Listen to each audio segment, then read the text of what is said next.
careful. This place is crawling with biker scouts. Don't worry. They don't mess for us Ewoks. From Kenner's Star Wars Return of the Jedi collection, new Wicked W. Warwick and Princess Nisa, each sold separately. Why, Nisa, here comes a biker scout. Ayala! Let's go. He He's gaining on us. Aye! Head to the force. Close call. Yum, yum. New Wicked W. Warwick and Princess Nisa, each sold separately from Kenner's Star Wars Return of the Jedi collection. I wish I was the older brother. You do squirt. Then I'd have your day with Cassie, and you'd have to go to bed.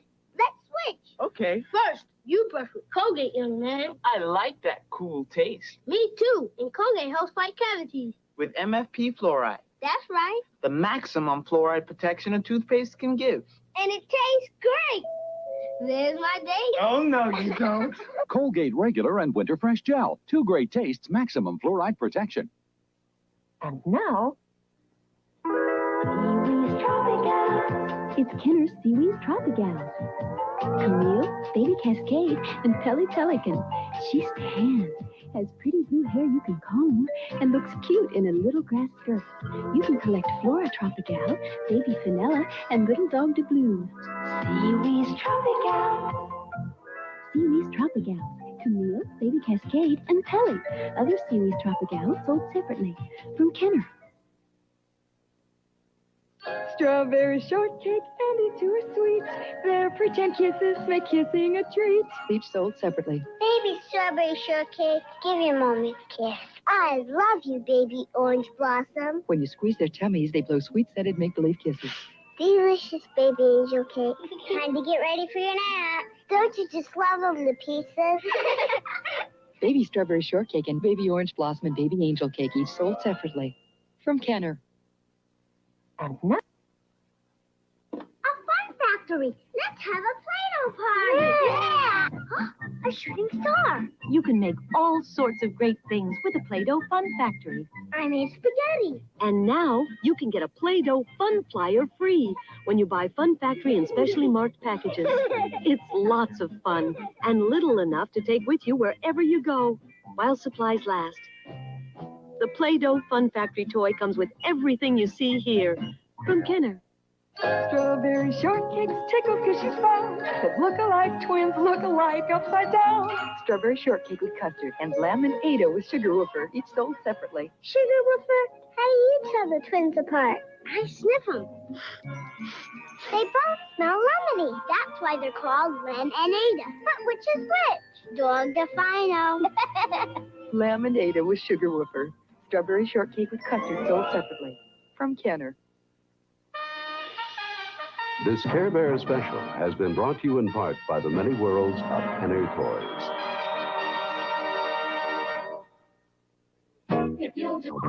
The Charlie Brown and Snoopy Show will return after these messages. Mr. Turtle, how many licks does it take to get to the Tootsie Roll center of a Tootsie Pop? I never made it without biting. Ask Mr. Owl. Mr. Owl, how many licks does it take to get to the Tootsie Roll center of a Tootsie Pop? Let's find out. 1, 2, 3. How many licks does it take to get to the Tootsie Roll center of a Tootsie Pop? The world may never know. Class, what animal do you think of when I say honey? Frogs. But bees make honey. But now I make honey smacks. Honey, honey, honey, honey, honey smacks. Diggum makes them honey smacking good. You smacked him good. You know a lot about honey, Diggum. What kind of grades did you get? Bees. Kellogg's honey smacks. Part of this good-for-you breakfast. They're honey smacking good. And now, back to the Charlie Brown and Snoopy Show. Fruit Corners Fruit Roll-Ups. Real fruit and fun rolled up in one. You can nip them, you can stretch them. Fruit Corners! They're so good you'll want to fetch them. Fruit Roll! You can tear them, you can share them. They taste great anywhere. Fruit Corners Fruit Roll-Ups are the chewy snacks made with real fruit that you unroll, peel, and chew. You can trick them, you can treat them. Fruit Corners! You can swap them, you can eat them. Fruit Roll! Fruit Corners Fruit Roll-Ups, now in great tasting grape. And now, these messages.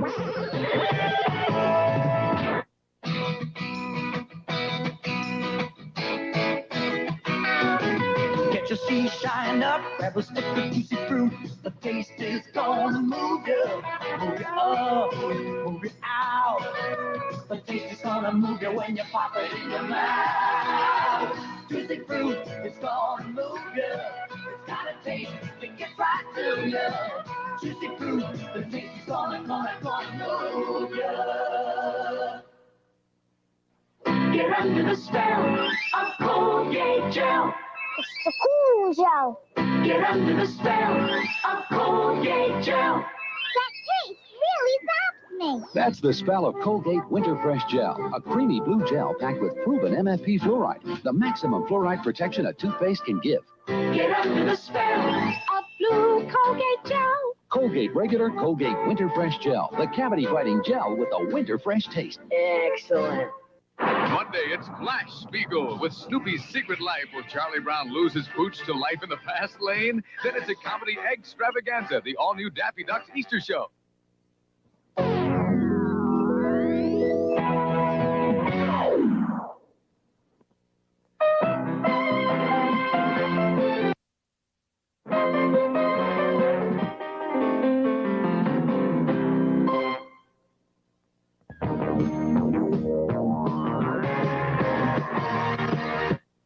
Kids play harder than anybody else, and there's nothing like a kid's big thirst. Oh, yeah, I'm on my way. You can feel it coming on, and you got to have some. Here I come to save the day. Got to have some now. Kool-Aid to the rescue. The one more kid's big thirst. So I see, refreshing and bright, yeah. You got to have some more. All right. It's Kool-Aid to the rescue. The one more kid's Kool-Aid brand soft drink mix. for a kid's big thirst.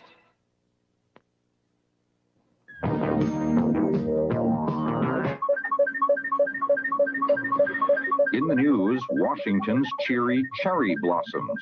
They're the surest signs that springtime and the tourist season have arrived in Washington, D.C., our nation's capital. We'll be back with a look at Washington's cherry trees in the news. In the News is sponsored by Oh, bright ideas and an Oreo cookie. It's a bright idea to dunk it or to crunch it or unscrew it or to lick it or to trick it. But no matter what you do, it's true. It's fun to munch a creamy, crunchy chocolate. Oreo goes great with imagination. Put the yum in your creation. Oreo and Oreo double stuffed cookies.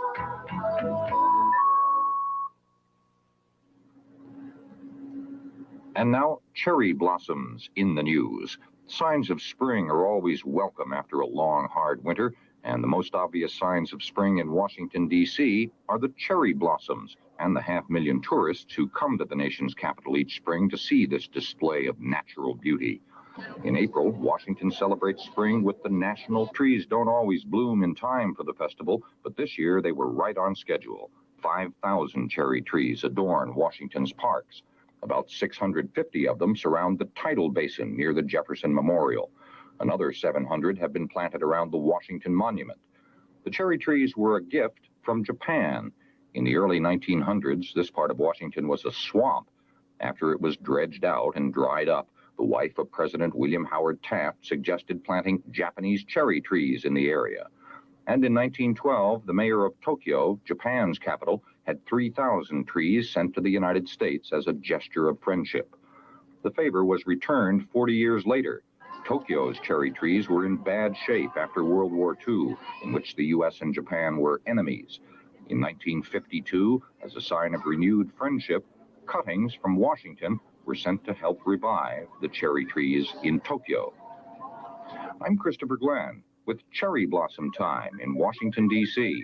in the news.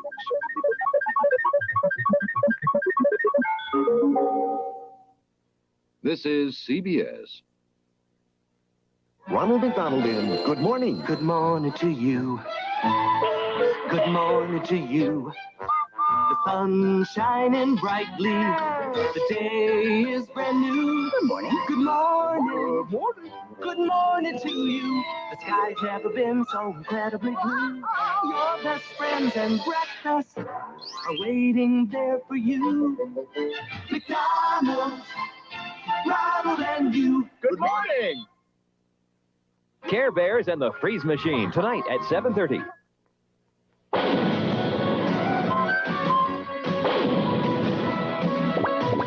Well, Saturday, Super K, gather round. We'll get your video friends together.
Welcome, everyone. Happy Friday. Hope everybody's doing well. Hope everybody's having a great beginning to their weekend. So now I want to be very clear about something here. I am not almost at all familiar with what we're going to go over here. As a matter of fact, I even got the thumbnail wrong. You guys, some of you guys were nice enough to let me know in the chat. I appreciate that. This is exactly the purpose of this stream, because I'm hearing different things about this. Everyone's talking about it, and yeah, sorry, I think my internet is acting up. It happens sometimes. I apologize.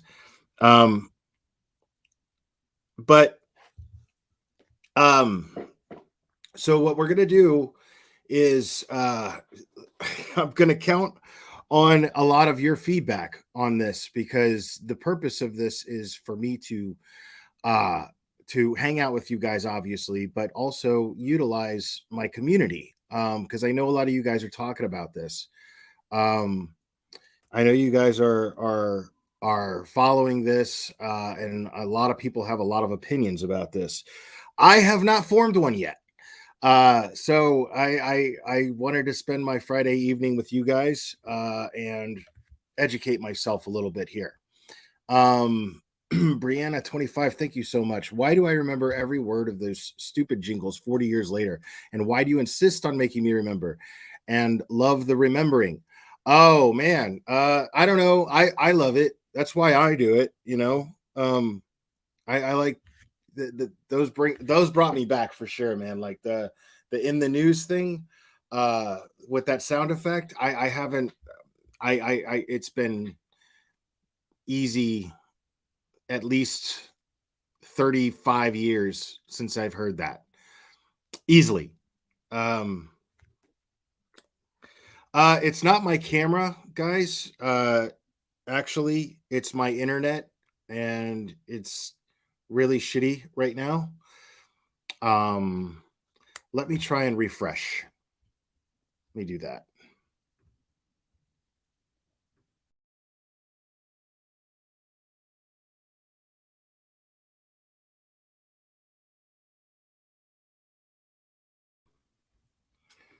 Okay, that should be better.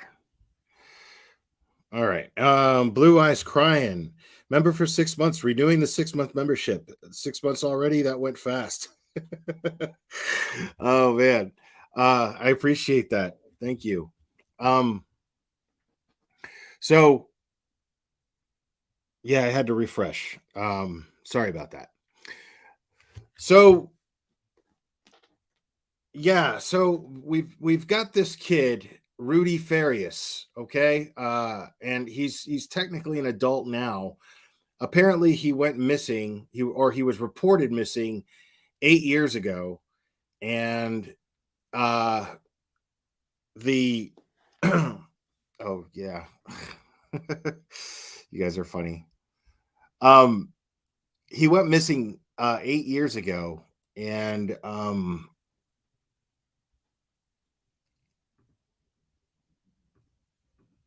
hold on, sorry.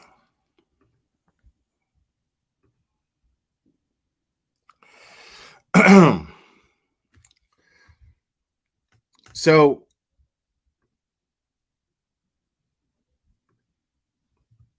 yeah, so he went missing, or he was reported missing 8 years ago by his mom, and apparently he's been living um with his mom this entire time. He was never actually missing, except Cherry says for a day. But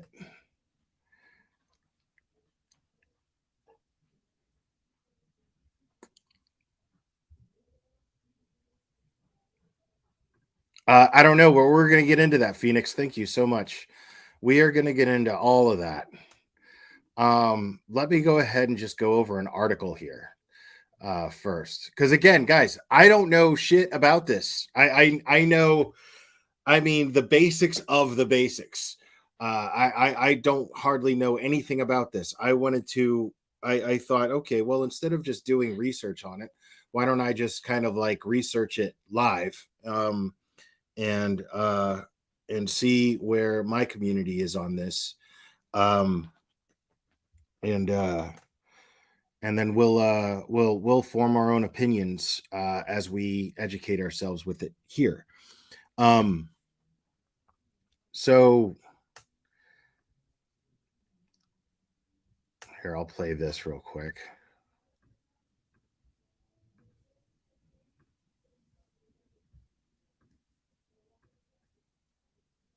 The 25-year-old Rudy Farias, who was reported missing on March 7th, 2015. He was 17 years old when his mother reported him missing. During the 8-year time frame where he was missing, investigators followed up on many tips, leads, collected evidence proving that Rudy was not missing during the 8-year period. Many of these facts included contacts and statements with relatives, friends, neighbors, and medical professionals. Rudy was recently identified as having previous HPD interactions, meaning that he made contact with patrol officers out on the street. However, during these contacts, fictitious names and date of births were given, misleading the officers, and Rudy would remain missing.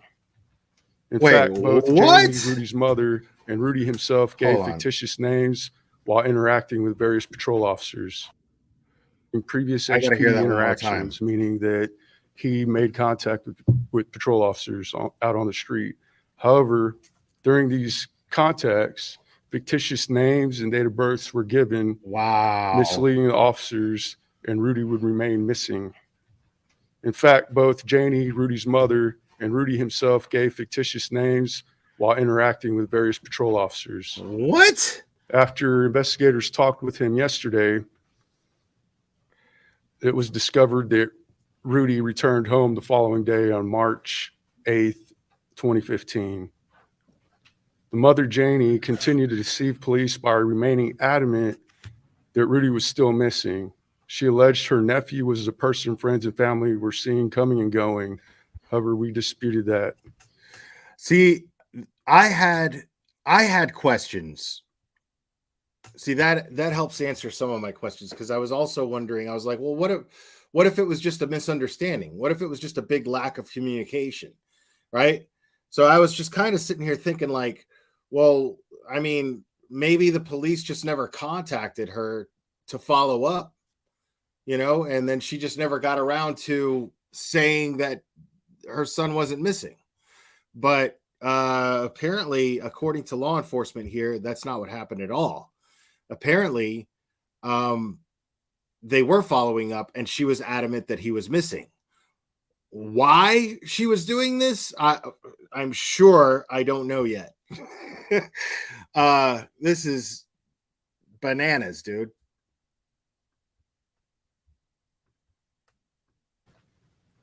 Currently, the DA has declined any charges at this time for making fictitious reports and failure to ID. Investigators have reached out to Adult Protective Services. HPD Victim Services has reached out. We've also connected Rudy with Victim Services to ensure that he has a method to recover. Translation, we connected him with Adult Services so that he can't say that we didn't do what we could to help him. This just stinks to high heaven. This is very, very bizarre. So, you know, and this spokesperson for I guess it's the Houston Police Department. He's either highly distracted or not much of a reader.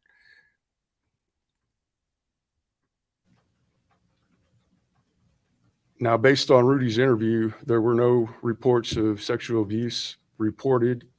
If there is a disclosure made, we will continue to investigate. Currently, the investigation is active, and there are new leads coming in. We'll continue to follow those leads. We do take all allegations seriously, and any new information or facts that we receive will be investigated. Well, I don't want to Now let's talk about this odd incident out of Las Vegas. So it involves Britney Spears and NBA rookie Victor Wembanyama. Now, Spears has filed a police report. She alleged... Shut up, nobody cares. Actually, that is kind of funny.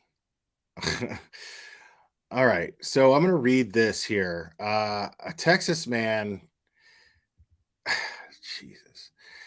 A Texas man reported missing 8 years ago as a teen actually returned home a day later and has been there all along with his mother, who deceived police by giving fake names and insisted he was gone in the years before his discovery last week at a Houston church, city police said Thursday. Now, you guys, a lot of you guys in chat are telling me, and I'm not going to be able to see chat while I'm reading this, but a lot of you guys in chat are telling me that that 17 is considered an adult in Texas, or at least in Houston. So, I mean, regardless, I mean, I don't think that that's really all that relevant, unless I'm just missing something. I mean, a missing person is a missing person. You know, obviously, if it's a child, there's definitely more of a priority if it's a child, a defenseless child, you know, but you know, the difference between 17 and 18, you know, yeah, I mean, a missing person is a missing person, and it's important to try to find this person. Hell, at least half of the cases that we talk about here when someone goes missing is an adult, you know.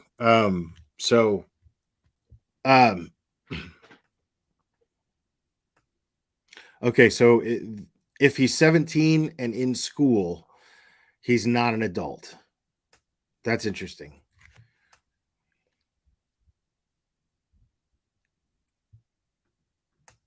All right, so Rudy Farias, the fourth, 25, returned home March 8th, 2015, one day after he was reported missing.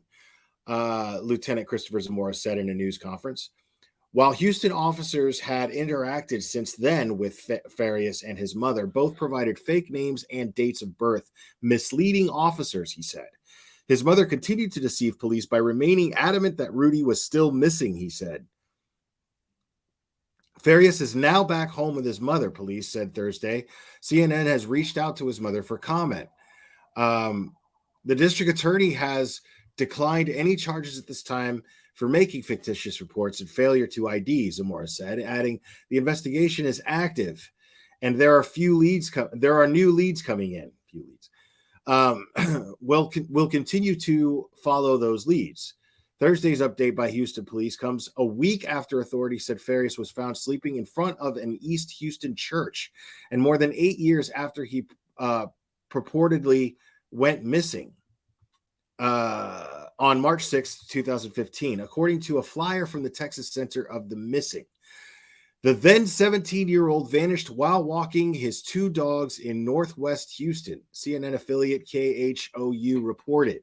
CNN reached out to the Texas Center for the Missing, which directed questions to law enforcement.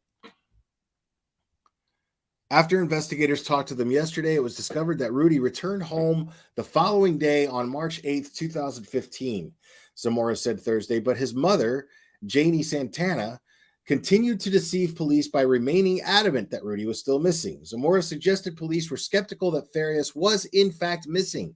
Over the years, investigators pursued various leads and tips and collected evidence proving that Rudy was not missing during the 8-year period, he said.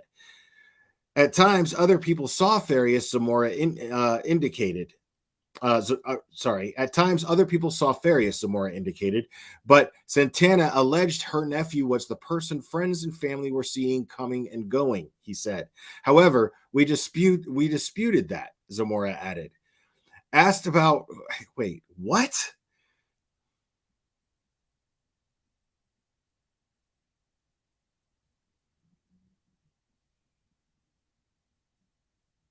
That's what?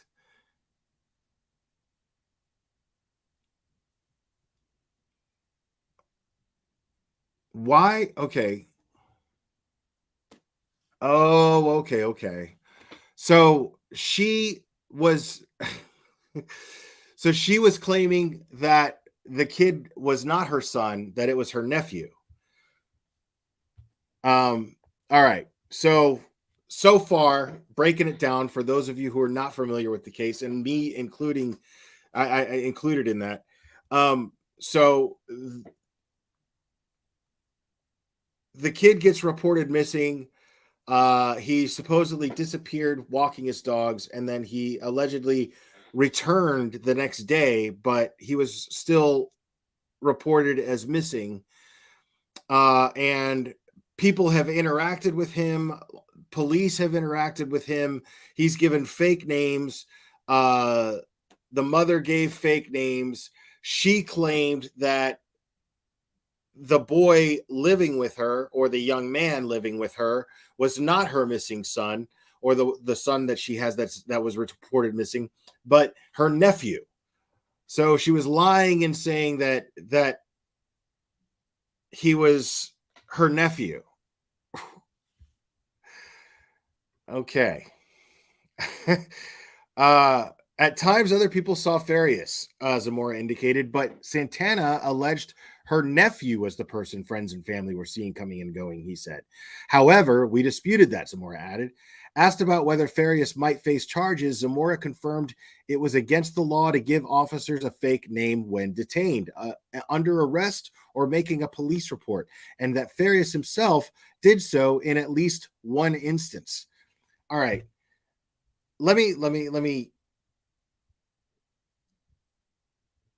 So right now, the big to-do, I'm guessing, is whether or not this woman and this young man should be charged, because he's obviously an adult, right? By the time, I mean, he doesn't seem victimized in any way. He's living with his mom willingly. It doesn't seem like she kept him in a cage. But what in the fuck is the motive for doing that? Attention? I mean, what?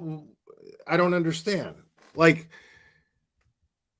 this is a first for me, man. I've never heard of a parent like not coming forward and saying, okay, I mean, money, was she scamming people out of money? Because I would assume that she's looking at a class action lawsuit if people donated money to her under the basis that her child was missing.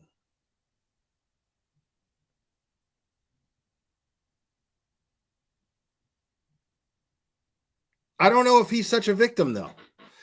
You know what I mean? Like, I mean, I still have a lot more to go, okay, before I make that opinion. But I'm just saying I don't have that opinion yet. You know, I mean, 17, I knew what the fuck was going on around me at 17 years old. I knew the difference between kidnapping. I knew the difference between missing and not missing. I knew these things. I was aware. I was aware of my own actions, nefarious or not, at 17 years old.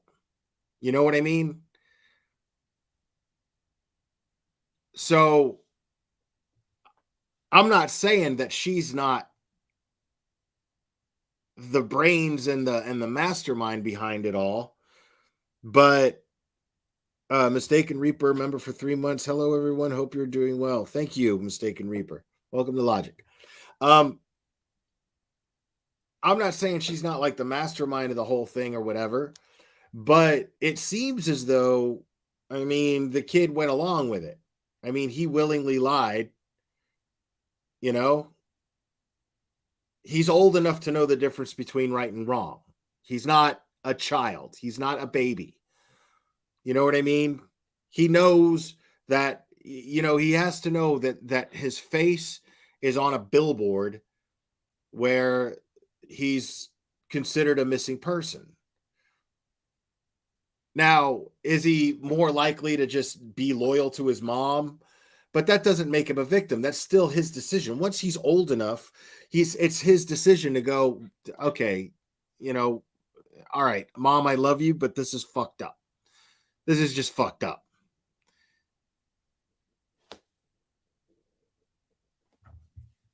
Right. Well, okay, that he was drugged. People are saying that he was drugged, but nothing solid. Right. Yeah, we're gonna get into this, man. It goes on to say, at this time, though, the district attorney has declined to accept charges on that until our entire investigation has been complete, the lieutenant said. Because this is what it sounds like to me, folks. This sounds to me like the cops feel like they were made a fool of. The cops wasted resources, money, time, and they're pissed about it, you know? And like, this makes them look really foolish. I mean, it really shouldn't, but it kind of does. You know what I mean? I hear people saying things like corruption. I don't know anything about that. But if this kid was reported missing and there were all these sightings of him all of this time, and the cops even stopped the kid and asked him for his name, and they gave him a fake name and just let him go, and then he went on to be a missing kid. You know what I'm saying? Like, that is a bad look for the cops. That looks like the cops don't know how to fucking look for a missing kid. That if a missing kid almost literally landed in their lap, they wouldn't fucking know it. That's how it comes off. So they're pissed. Right. I mean, EquiSearch. Tim Miller. In the true crime genre, Tim Miller is my personal fucking hero. I love that guy. But, I mean, so you're going to waste Tim Miller's time? You know what Tim Miller went through? Like, you understand why Tim Miller does what he does? Let's just say it's very personal to him, why he does what he does. So that's really shitty. So, I mean, if I'm the cops, I'm pissed off. You know what I mean? But I get the DA's point of view.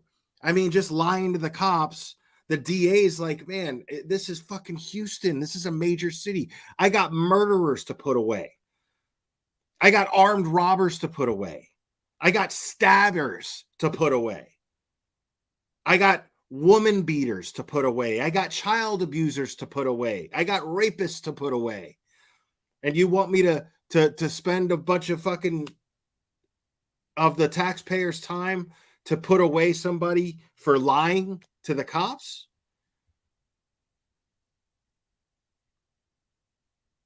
You know what I mean? So, I mean, I get the cops being frustrated, But I can also see the DA just being like, it's a waste of my fucking time.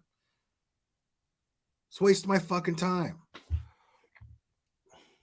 Grandmaster Sophos, thank you. Glare, I appreciate you covering this, homie. I appreciate you, man. Glad to do it. Because I'm curious.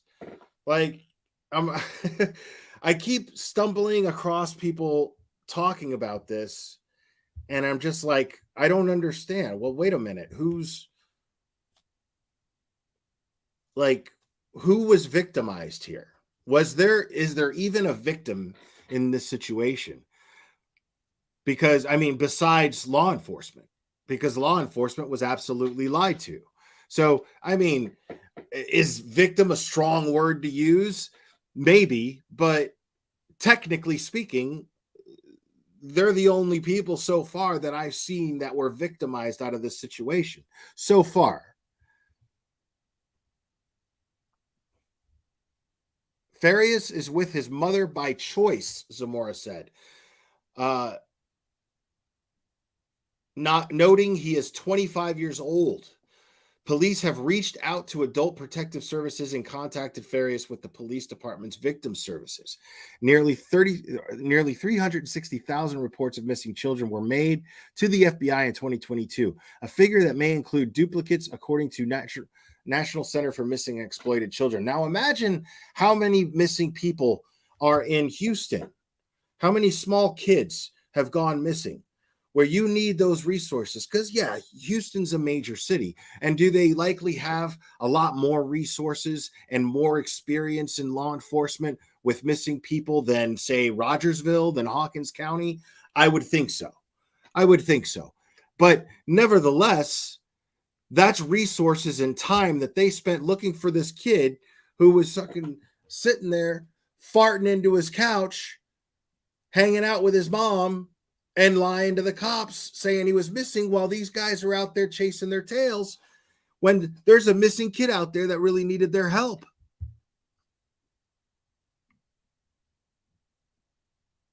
So based on that, do I think they should be charged with something? Yes, I'd like to see them charged. Personally, I'd like to see at least the mom charged.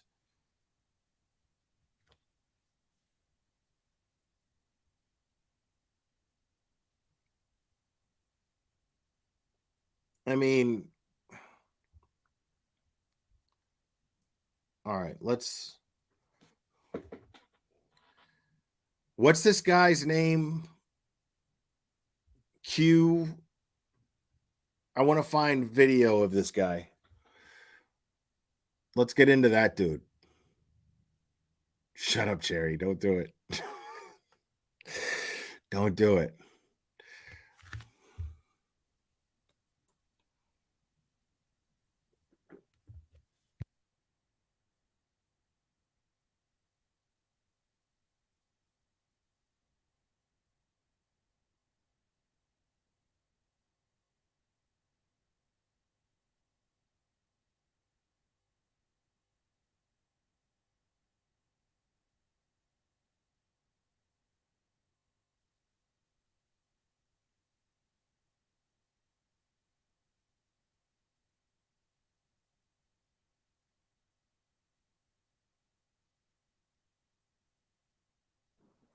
Fireworks question.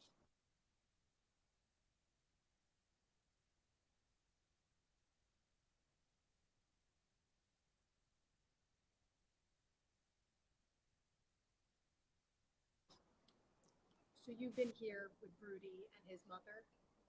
For a few hours, yes. What are the conversations like? Let me first apologize for my appearance. What? I received an emergency phone call to get over here for this meeting with the detectives, Rudy's mother and Rudy. And so I dropped everything. Why did he think that anybody was concerned about his appearance? That's interesting. I was doing and made it as fast as I possibly could. And I spent about an hour and 20 minutes one-on-one with Rudy and with one of the detectives. And so this guy is nobody. This guy's nobody to this family, is he? Like, No, like he doesn't fucking know anybody. He's not related to nobody, right? I mean, that's the vibe I'm getting. Is who the fuck is this guy? That's what I want to know. Like, I who is he? So he's just an activist. So this guy's basically Bullhorn Betty. I mean, I don't know much about him, but he's just the guy who decided to insert himself into this situation, calling himself an activist. What kind of activist is he? What's he an activist for?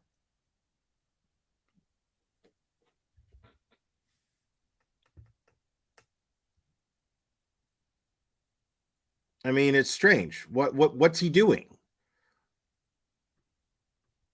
Things from that. Because what I'm seeing is just a fucking bizarre ass story so far. I'm seeing an adult who seems to be perfectly aware of his surroundings, enough to lie about who he is, and now willingly wanting to live with his mom. Like,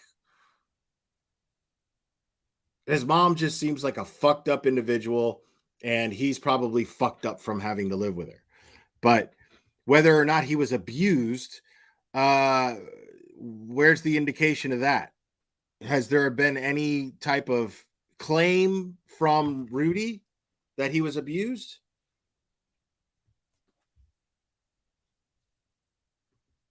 Young man. And I did not want him to see me start shedding tears, but I couldn't hold back the tears because of the things he was saying to us, the detective and myself. No child should ever be treated like that by your own mother. Oh, God. He came back 2 days later, and she told him that he had to hide, that he was going to get in trouble, and they were going to arrest him for running away, and that he had to continue hiding. And so she hid him out for a while, then brought him back to the house and hid him in the home. And initially, whenever the investigators would come, she would hide him in the house. And he kept saying, I don't want her to go to prison. I don't want her to get in trouble. I don't want her to go to jail. And so we asked him, why did you run away? And he said he just got tired of her not respecting his boundaries. And she said that he wanted his own life. And his exact word was, I was tired of living like a slave. She would take him to work with her, and he would do the required work she was supposed to do. So how did you like that? I loved it. I want to ride that horse again sometime. Ooh, yeah. Wow. He went on to say that what troubled him the most was her crossing his personal space boundaries. He said that she would make him sleep in the bed with her. And he said that wow, she made him play daddy. He said that that he didn't like getting in the bed with her. What is that? What that he the fuck is that? would try to sneak out of the What bed is and that, Private Pie? sometime hide under the bed, but she told him he had to be her husband. What? That's a damn shame, man. A little boy said she was the one providing drugs to him for years. Hallucination drugs, mushrooms, etc. Wow. And that the reason why he was left, he was just tired of her crossing his boundaries when he would shower.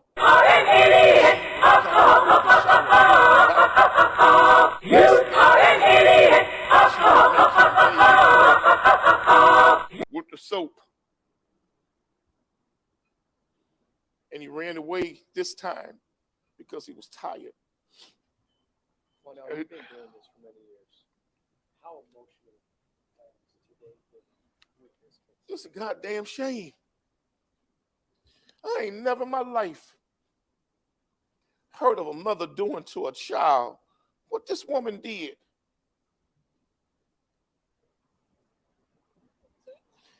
Were you at all? We got a special disliking for these buncolas. Yes. And I knew something was wrong with the story. When she was questioned,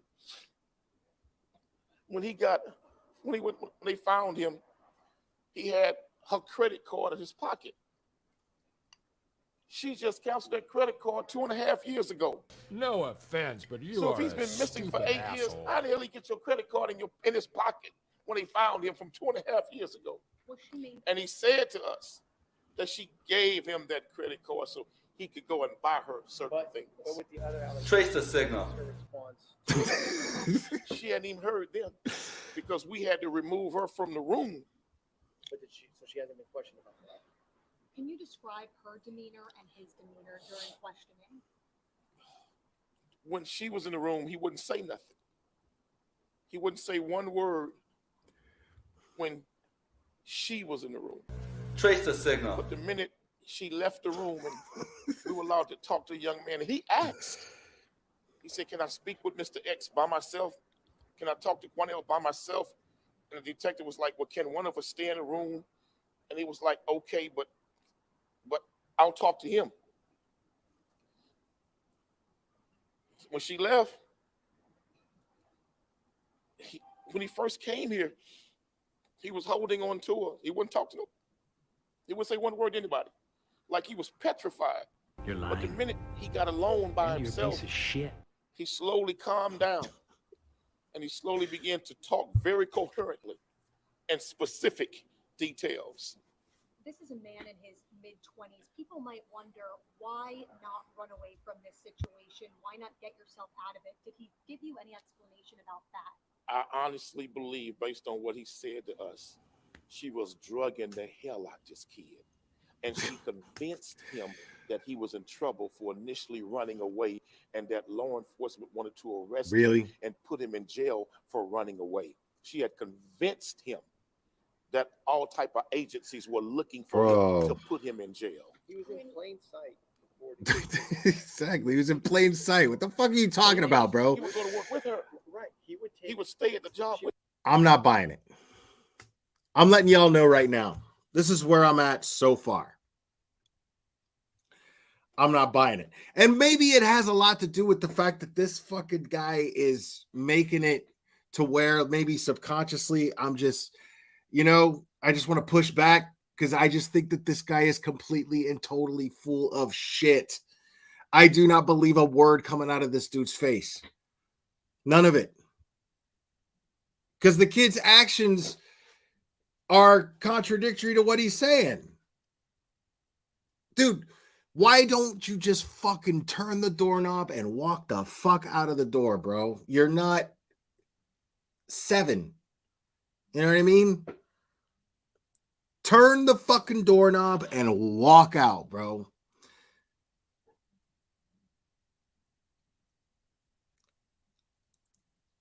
Dude, I did that when I wasn't even trying to run away from home.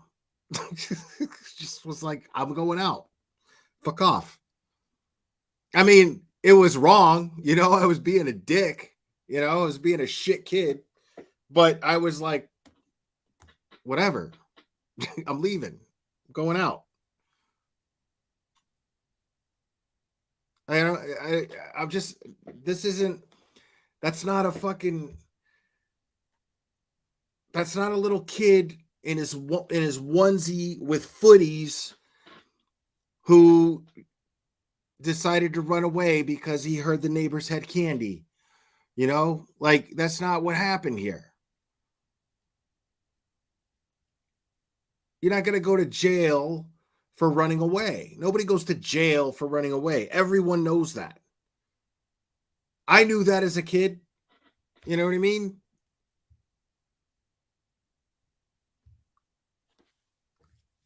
Unreal. Yeah, this guy is giving me full-on Bullhorn Betty vibes. She would take him to work.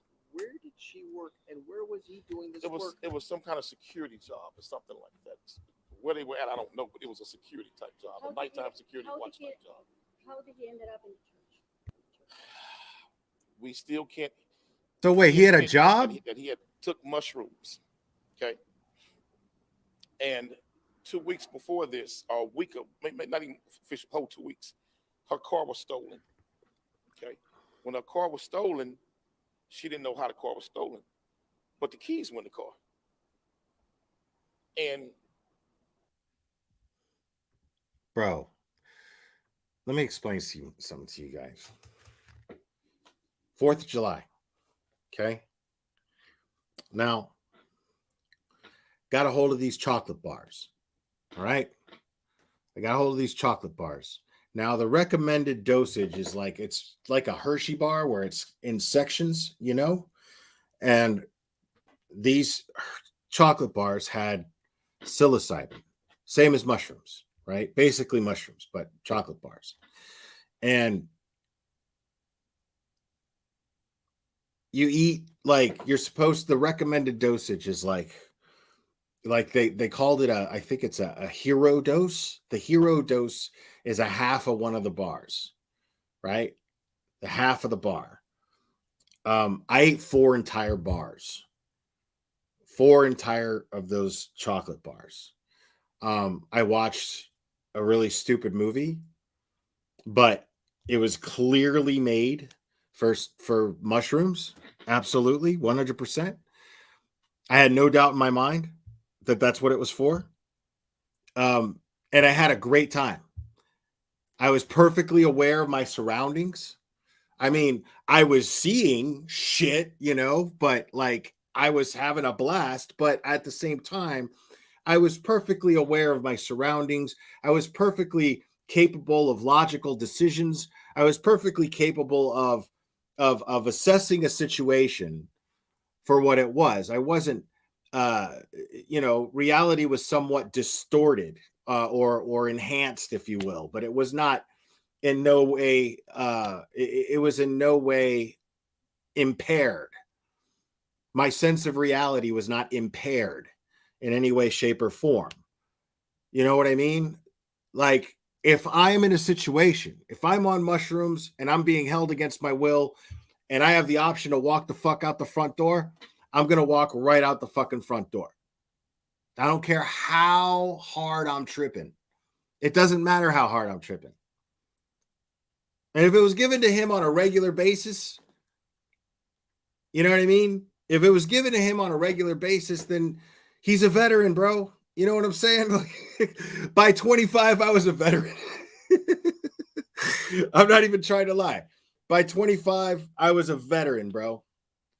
I could handle the heaviest of trips.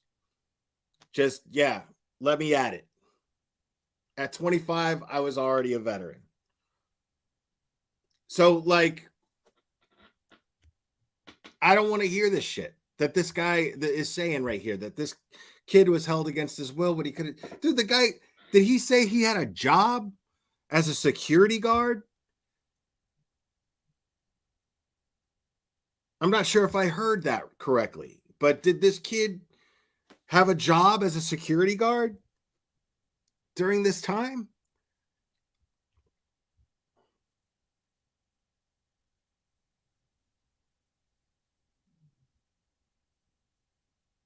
Stockholm Syndrome is for real, okay? But in this case, Stockholm Syndrome, black syndrome. It's nothing. It's not relatable. It's not, it doesn't apply. There's no way. This kid, he has access to the internet, in this day and age. It does not make sense unless he was being held in a cage and cut off from the rest of the world, why this kid could not figure out that it was wrong to put on the act that you're a missing person when you're not. And you're only missing for a day. Like, I'm telling you, even at 17, the day that I came back, I would have been like, well, man, that's crazy. But that people are going to be looking for me, you know? Like, I don't want to be missing, you know? I'd absolutely go to a cop and be like, I'm not missing. I'm good. You know? Like,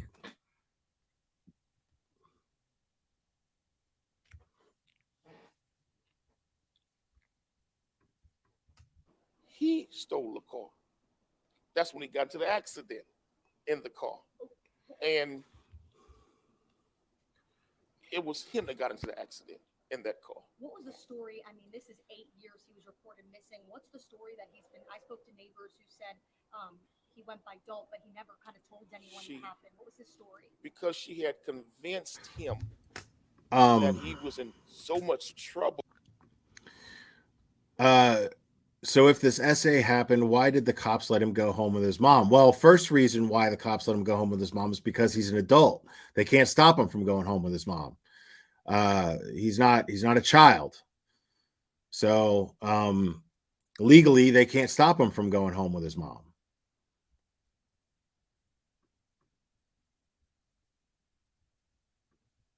Trouble for initially running away. And she gave this boy serious drugs to the point to where this boy needs extensive professional help. How did he stay missing for so long? I mean, 8 years. He was allowed to visit with some of the neighbors under an assumed name. She believed that after so many years, people had forgotten about the case, and that under an assumed I name, call bullshit. and convinced him to use that name. I call bullshit on the incest. This is the only guy saying that there was incest. This is the only guy. This is the only person talking about incest in this case. Nobody would put two and two together. But he never told any of the people that he was with what was happening? Never told anybody what was going on. And let me say this. Where's the footage with QX and Rudy together, and Rudy being supported, you know, and his arm around him, and he's just like, yay, Rudy's my man. Where's that footage? Because, like, right, that's what I figured. I'm suspecting that these two have not appeared publicly anywhere together.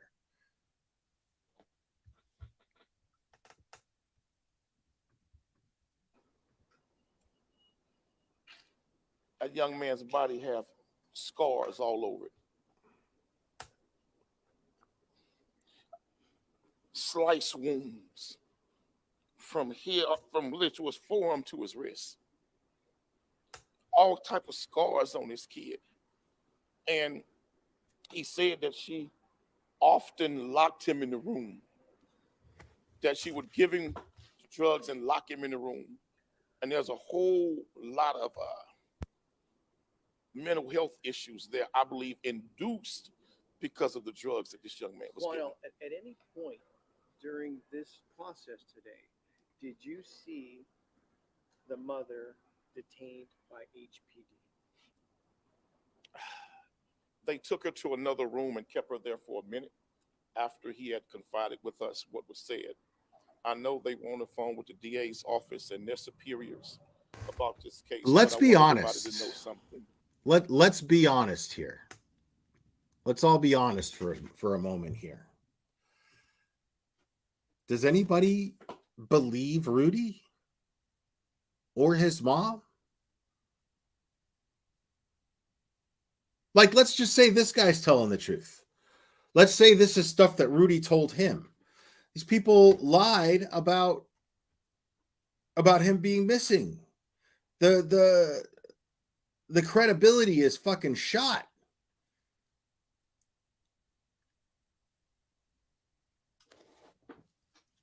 I mean, right, Mama Bear, you see what I'm saying? And it sucks because what if this kid is a victim? You know what I mean? But he's not a kid. He's a grown up.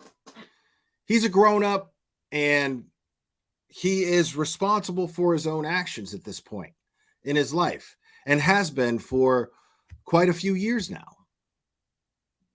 It's not like he just turned 18 yesterday. You know what I mean? Now, do I consider 25 to still be a kid? Sure, in the sense that, like, yeah, you know, I mean, but legally, no, he's an adult. And my point being is this isn't something that's complicated. This isn't something that's going to go under your nose and you're going to miss. You know what I mean? If you're 17 years old, this kid, he's aware of his actions. He's aware of the fact that he has choices. And he understands that there should be consequences for the wrong choices. He's old enough to understand that. I mean, does anybody dispute that 17 is old enough to know that there are consequences for your actions?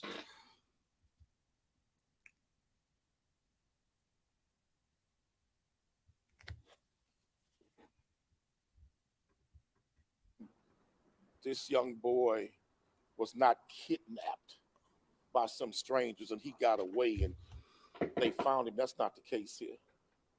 You know, this happened on Thursday, and we're nearly a week later, and investigators waited almost a week to speak to him. Hearing the story that you heard, is it a concern that they waited this long to hear from him, given the story that you were told? It seems like he's had 8 years of dealing with this, and now another week. I was shocked that they have not done more. I was shocked that they had not executed a search warrant on the home. I was shocked by that. And I said, don't you all think you need to get busy and execute a search warrant on that home? And the young man made it crystal clear to us that that's where he was, in the house. But he was living under this fake assumed name. You think police failed in this situation? Oh, big time. No doubt about it. Absolutely they did. Because there were I mean, several instances what's up, where Panda? calls were made about him to law enforcement. And I mean, that's fair.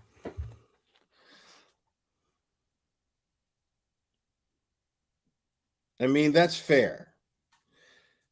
You know,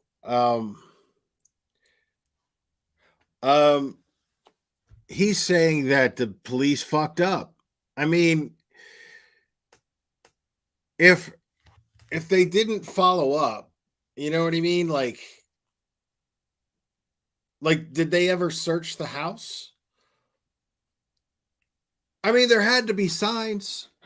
You know what I mean? Like, if this woman is the person that people are making her out to be, this Quanell X is making her out to be, this diabolical woman. And I do believe that that's possible. Don't get me wrong. I do believe that that's possible. I do believe that there could be a lot of grooming and a lot of abuse taking place on a constant basis between neglect, abuse, mental abuse. Sure. That's absolutely possible. And there are people that are sick enough to do that. The only thing is there's just a lot to it that I'm just looking at. Like it's hard for me to see a victim here. Now, some of you in chat are saying that the kid's aunt said in a press conference that he had the mind of a child, and that he's been completely sheltered his entire life. But I mean, did he have a job? He had a job, didn't he? How can you carry a job? You know? I don't know. Like, yeah, I'd have to know more to really form a solid opinion, but this guy right here, I just don't see him being what's he doing?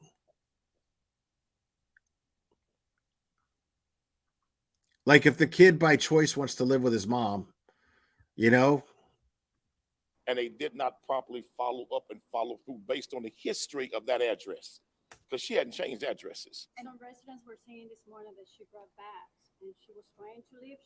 Do we know something about She was that? trying to do what? She was trying to leave the house. She was trying to leave the house. She did leave the house. So she was trying to escape? She left. She I'm did not leave sure the if I house, heard that correctly, but and she was trying to get away from the house. I feel like Yes. earlier I heard this guy say that he had a job as a security guard.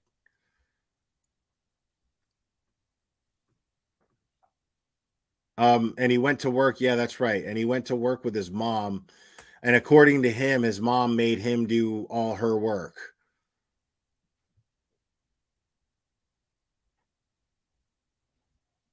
But there's nothing to do in security, bro. Like, I've seen it. Security job, there's nothing to do except try to stay awake. Why was she at this hotel? She said she felt that she was not safe going home because she had been receiving threats. What now? Is the police investigation over? Where are they? I can't say at what state their investigation is, but what I can say, it ain't no way in hell that woman shouldn't be locked up immediately, and that boy needs to go to the best drug rehab and best psychological mental health facility that we can find for him. He's a good kid. He's a good kid. That kid was just severely abused. And what was the mother's reaction when you brought these stories to her? I couldn't go back in the presence at that point. The police felt it was just best that she and I not speak again because I was bitter. Is she aware of these that the son told you? Yes, she's aware. And then she goes back in there and tries to tell him, and she don't even know that was recorded.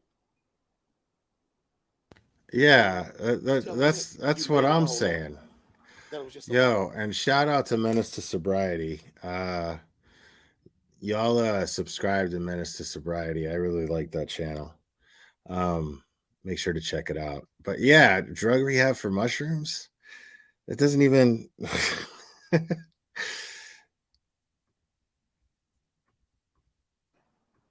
You said she would ask him to play daddy. Can you just she was sexually abused? She would ask him to play daddy. She told him that he had to be the husband. She would force him to sleep in the bed with her. And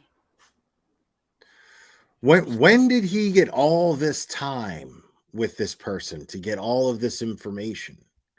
Forced to sleep at times in the beds with no clothes on. Was anything and physically done?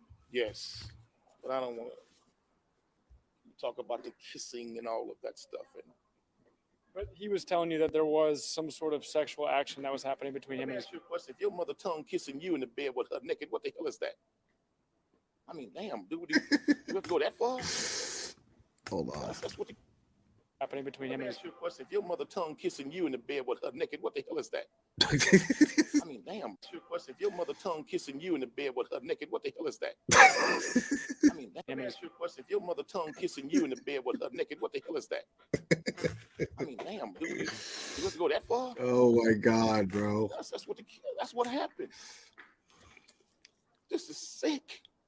This ain't normal. This is sick. Juanel, if these allegations are true, I understand the position you're in. If they are true, how long before you think there's an arrest?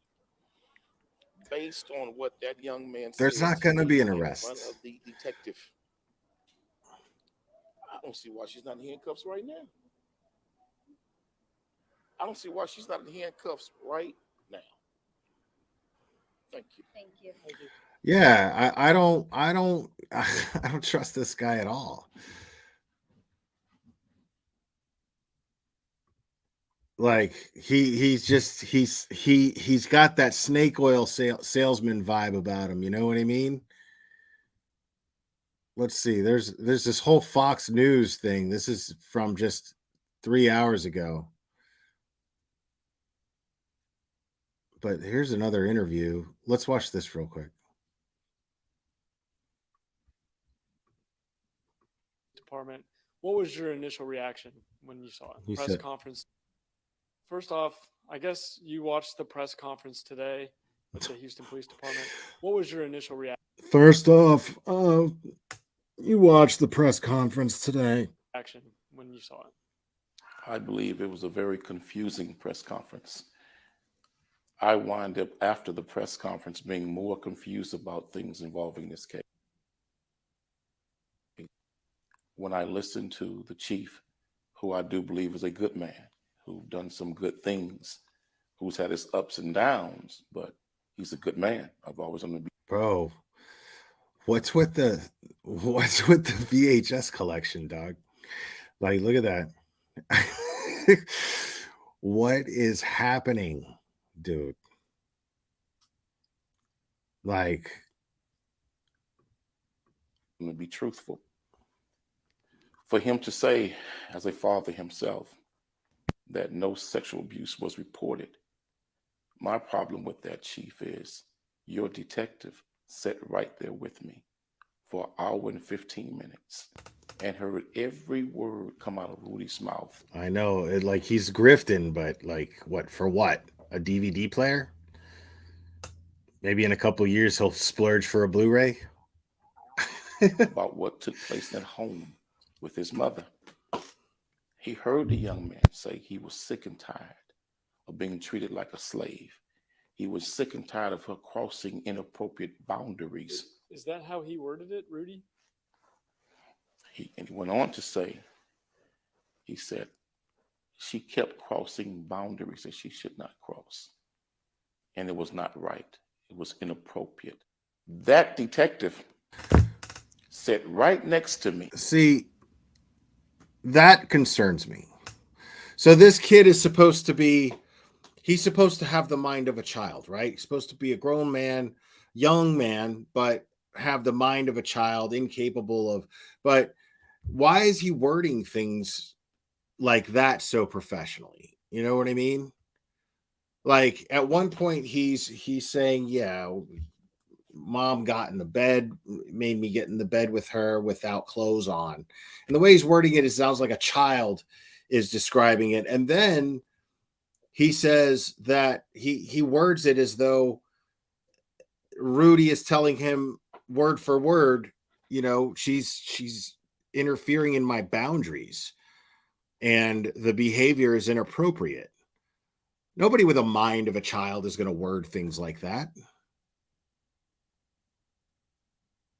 She's disrespecting my boundaries and the behavior is inappropriate. Nobody's going to do that. No man with a mind of a child.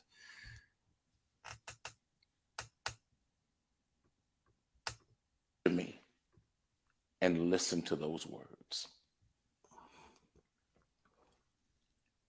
What that young man told us and described to us. So you're doubling down with what you said yesterday. I'm not doubling down. I'm standing straight up and standing firm, and I'm not scratching where I don't itch. But there were times he seemed mature. Also, there were times he seemed like he was a normal adult speaking and describing something. This BS about him being nonverbal, the man is not nonverbal. He's very articulate.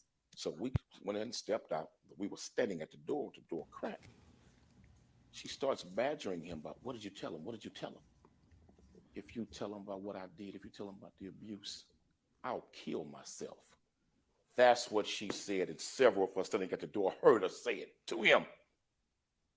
We heard her tell that boy, several of us, that if he didn't change his story, she would kill herself.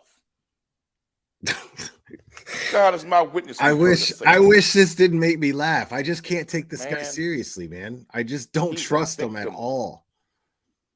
And I believe HPD with their press conference today further re-victimizes that young man. Because it's almost like they're treating him like a suspect and not a victim. But you say there's no report of sexual abuse, but you won't answer the question if there was a sexual relationship. You run away from that question. Dude, I know what was said. I'm going to tell you something else. I don't know one mother that would dignify an accusation like that.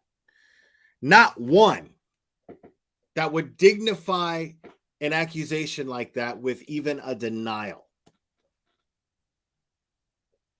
Like, there's a lot of moms in the chat right now, and if they were asked something that vile and disgusting, they would be like, I'm not even gonna, like, I'm not saying another word to you. Don't say another word to me. It's not a sign of guilt that this woman would avoid that disgusting question at all costs. That's not some sort of indication of guilt. That's an indication of a woman who is disgusted by your question. It's a disgusting thing to imply, much less accuse someone of. Without evidence. That's crazy. Yeah, I got proof of what was said. I'll leave it at that for now. Did the detectives hear her say this about to Rudy? Several of us standing there, the detectives were standing there too. Wow. We cracked the door. So at this point, were you thinking? Oh, okay. See, I'm being honest with you. We cracked There the was door. two things. You see how he just said that? Hold on. Let me. Two. Wow. About to Rudy? Several of us standing there, the detectives were standing there too. Wow. We cracked the door. We had cracked the at door. This point, were you thinking? So he says, wow. So this guy's like, yeah, several of us are standing there. Detective standing there too. And then corrects himself and goes, we'd cracked the door. Meaning that there were detectives maybe outside, could have been outside, couldn't have known how close they were to the door because he only had the door cracked.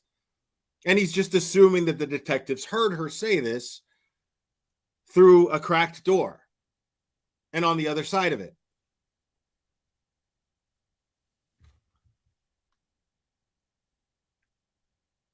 No, I know this is all old. Unsocial Butterfly, I'm just basically live educating myself on this case right now. And those of you who aren't, we're just kind of doing this together. I'm being honest with you. There was two things I was thinking based on everything that, one, he was not going home or anywhere else with her. Two, they were going to call and get charges accepted. She told multiple lies. They knew she was lying. Do you worry about Rudy's health and safety right now? Absolutely, I do. Because I believe she's at the root of the mental problems he's having. I believe she's at the root of that young boy living in fear. She had convinced him that he had warrants out for his arrest because he ran away from home. She had convinced him to live under the assumed name because law enforcement was looking to put him in jail for running away from home. She convinced that young boy that he had warrants for his arrest, and that's how she manipulated him and exploited him and took advantage of it. And then giving him help, helping him giving the drugs, mushrooms, taking him to vape shops, getting high with him. She was getting high with him. Oh, brother, okay.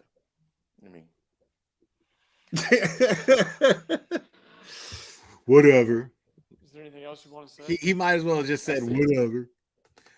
But there's nowhere in the world you can tell me in your press conference, HPD, that she lied over and over again during this investigation. Oh, I don't trust those cops either. I'm not even trying to lie. Like, if they couldn't put that shit together, that's, you know what I mean? Like, yeah, they were duped, but come on, man. You're not supposed to, like he was right under your nose this whole time. You know what I mean? Kid was missing. Like, these cops are pissed off because they're embarrassed. Let's just be honest. And they have reason to be embarrassed, you know?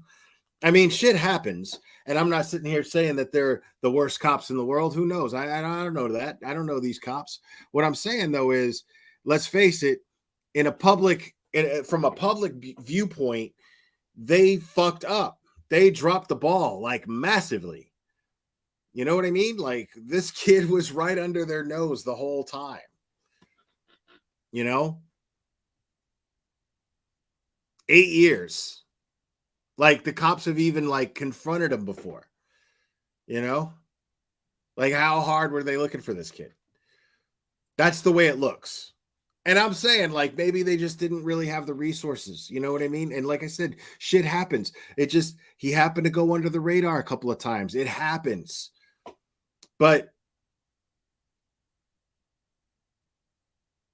at the same time, you know, it's not unfair for the public to look at law enforcement in this case and be like, the fuck were you guys doing? You know? So I don't know, man. And the thing is I don't know about Houston. More along the greater Dallas area, more or less, is where I feel there's possible corruption.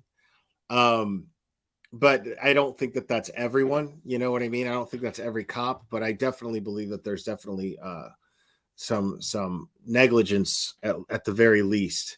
But Houston, I don't know about. You know, I don't know anything about those cops. But they're definitely embarrassed. You know what I mean? Like, this is an embarrassing thing.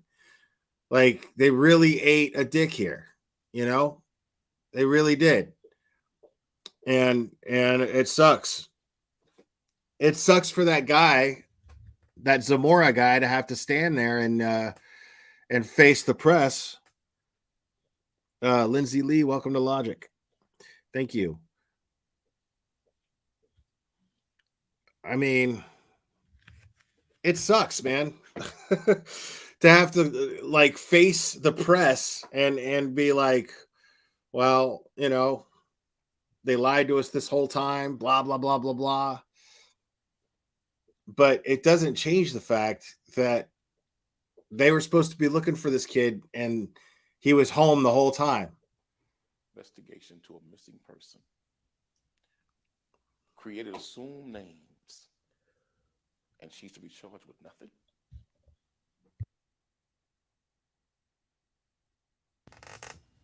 I don't even know what just happened there. All right.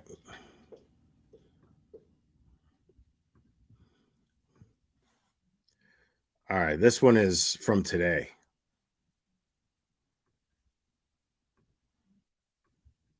Back, everyone, here to live now from Fox. We are now taking you out to Houston, where community activists are coming together to talk about the demand that the mother of Rudy Farias to be charged here. This is a story that we brought you earlier this week, and it's just a really bizarre story of a Houston man whose mother said he was missing and was found earlier this week after being gone for 8 years. And let's listen right here on Live Now from Fox.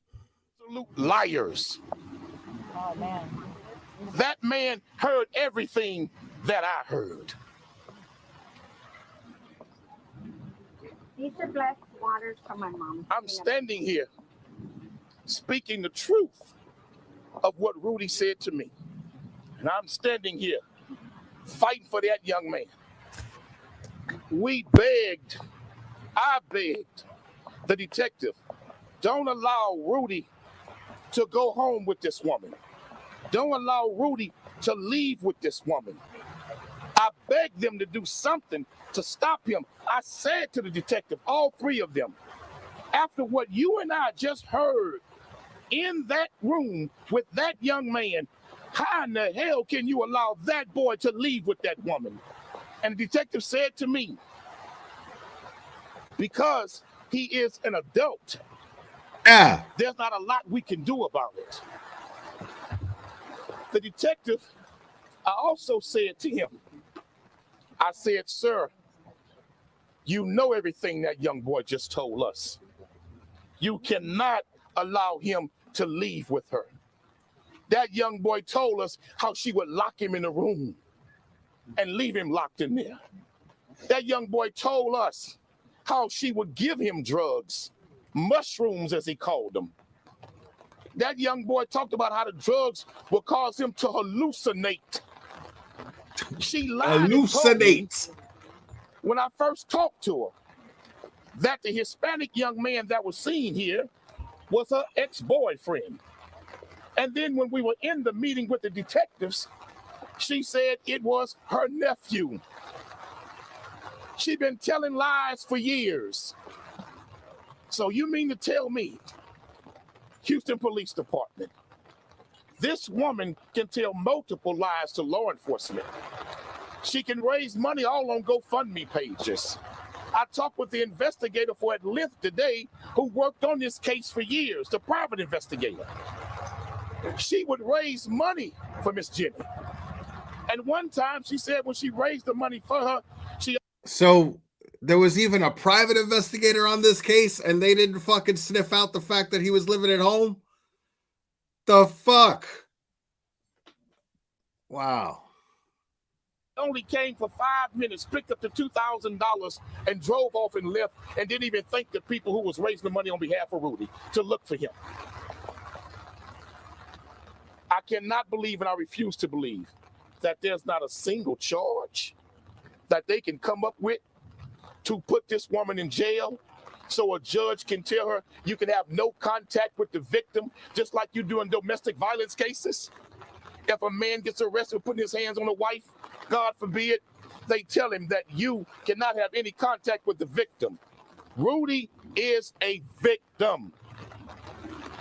The reason why he was so willing to lie is because she had convinced him that the police had warrants out for his arrest because he had ran away. And she told him, because you ran away and they were looking for you and they spent resources looking for you, that you have a warrant for your arrest. And if they catch you, you're going to jail. I mean, don't get me wrong. I think absolutely she should be charged. But the question remains whether or not Rudy is actually a victim or not, whether or not this guy is completely full of shit or not, whether or not Rudy's completely full of shit or not. That's where we're at. That's where I'm at anyway. So I just want to because I think absolutely charges should be brought up on her. The question is whether or not he should be arrested as well. I see some of you in the chat believe that he should.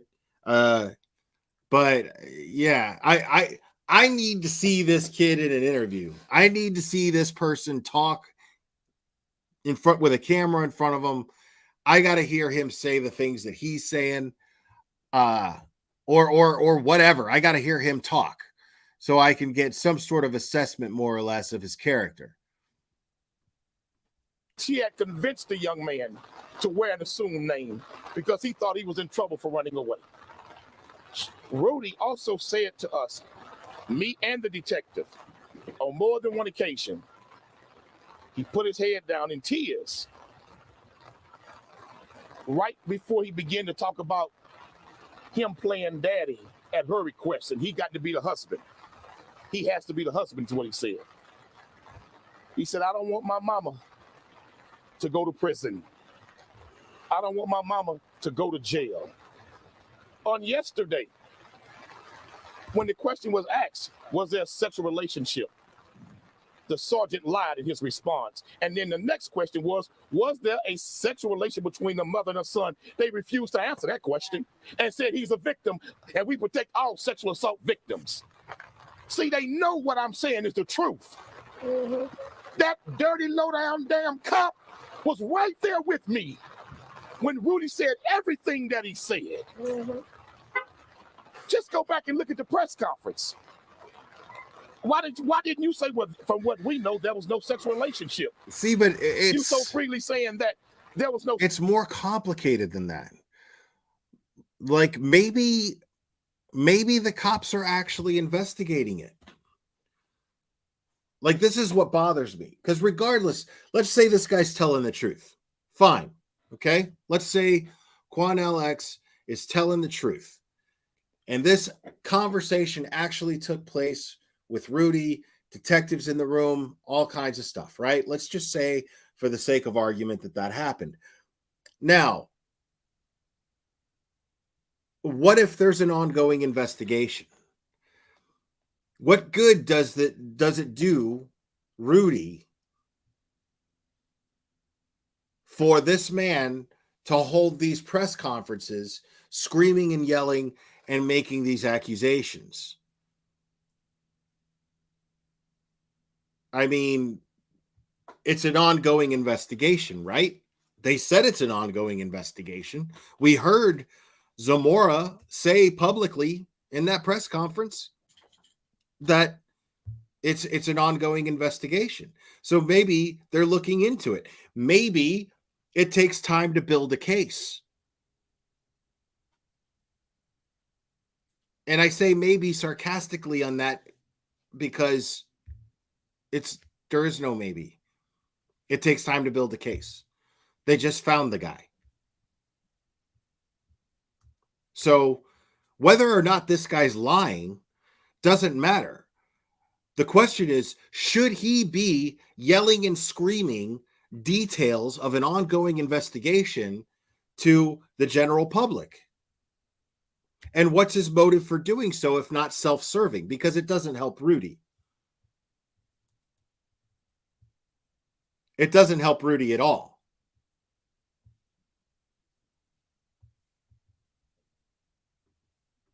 No sexual abuse reported. So what are you suggesting? Because he was of age, he gave consent? Is that what you're trying to suggest? Let me tell you something. Rudy is a victim. And for HPD to suggest on any level that that young boy may be involved in this scheme, that's wrong. That boy wasn't involved in no scheme. That woman a straight up monster. Telling you straight up. That's what that woman is. I mean, I hate to say it because I don't see this benefiting anybody but him. And I hate to say it, but people, this is what happens when you get enough people to take Bullhorn Betty seriously. Because if Betty were to ever, because that could happen. She could have some strike of lightning in a bottle where she ends up looking fantastic to the people who don't know anything about her. She might get that strike at some point. You never know, because that's what Betty's doing. She's out there all the time trying to find herself in a situation to where shit's going to break and she's going to get all kinds of news coverage. And that's exactly what she's hoping for. And one of these days, it may happen. And if you think that it won't, look back and think about how much news coverage she's already gotten, because she's gotten a lot. She's gotten more than any of us here. That's a fact. That is a fact, folks. So if you think that that shit can't happen, it could very well happen. Something could happen to where those of us who know about Betty and understand who she is could be in the minority. And all these people who have no fucking idea, they have no idea who she is. She could collect a following like this guy's got right here. Because this guy's doing the same shit Betty does. That's all I'm seeing right now. Just inserting himself into a situation that he has no business being in. And I mean, he's claiming to be an activist and he's claiming to advocate, but he's not doing the person he's advocating for any good. He's failing that person. It's counterproductive. It's only benefiting him, which is exactly what Betty does. Yes or no?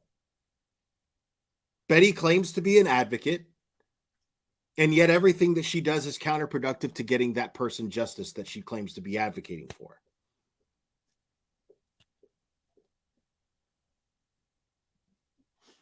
So,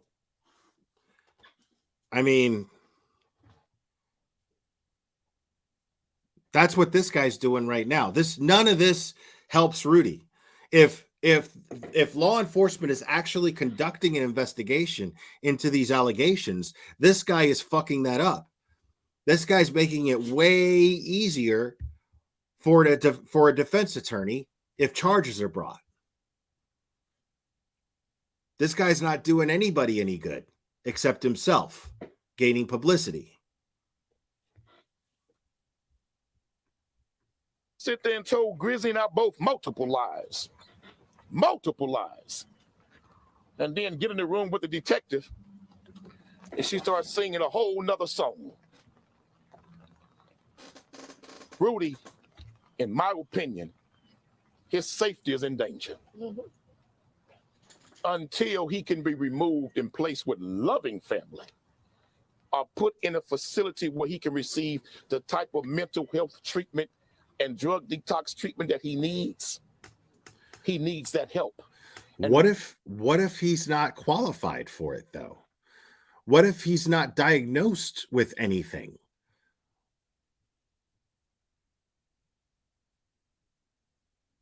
Because mushrooms aren't addictive, first of all.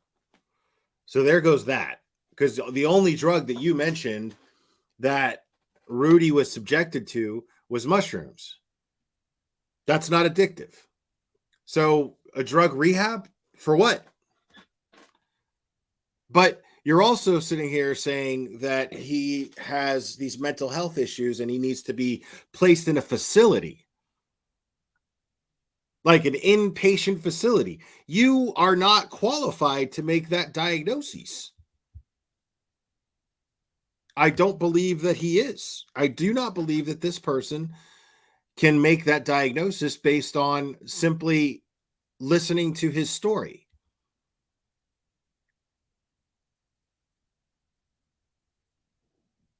But I think, I mean, he's got the adult family services number. If he needs help, he'll get it. He's old enough to get help. But I mean, what this guy's talking about is what he's implying is doing things against Rudy's will, because Rudy is willing, is living at home willingly, from what I understand. No, people are saying that he's not with his mom now, that he's with somebody else. I don't know who Grizzy is.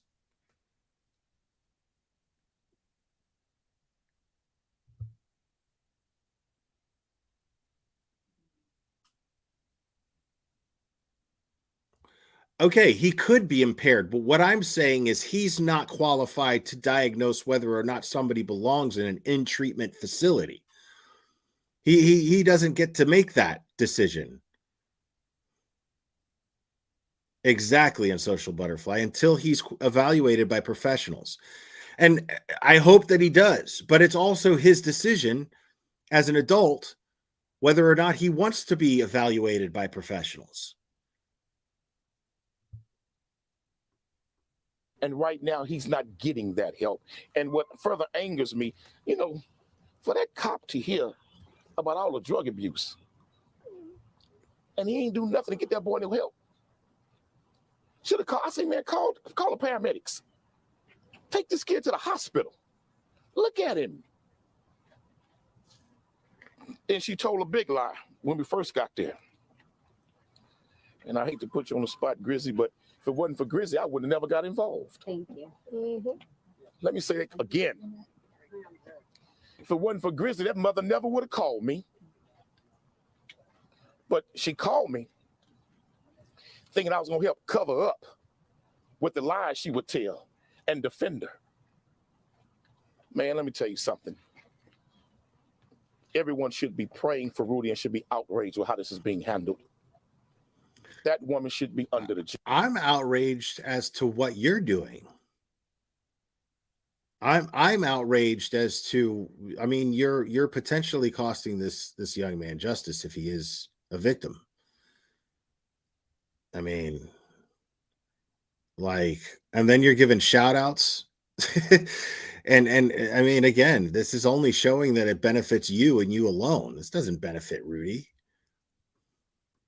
The jail. I'm telling you for a fact what this young man said to me, and I'm going to leave it at this. HPD, don't try me, because I got it on record what he said to me. But for the sake of the victim, I'll respect that young man's dignity, as my lawyers told me to. But if you try me with your lies again, I'll let everybody hear what that young man said. But I want to respect that young man's privacy, because what he went through should be for him to expose to a therapist. I mean, but you're invading his privacy anyway. The only difference is you're failing to show the proof to back it up. Because you're sitting here saying, well, I want to respect this young man's privacy. But here you are publicly stating that he confided in you that his mother had inappropriate relations with him in the last 8 years. And he was a victim. And here you are saying you want to respect his privacy, but you're destroying his privacy right now. And you're doing it in the form of hearsay. You know? Like, because what are you doing? Are you doing this like, oh, this is for your own good, whether you like it or not? You know, type of thing? Because if that were the case, then you would just play the recording.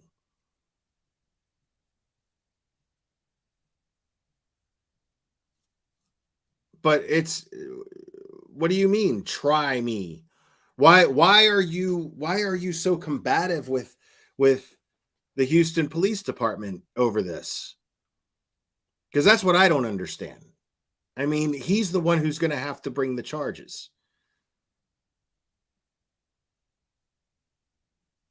Or, you know, get a court order that he has to be evaluated. That he's not capable of making this decision on his own as an adult because he has the mind of a child.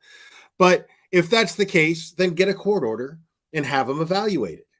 But what you're doing right now is just you're publicly screaming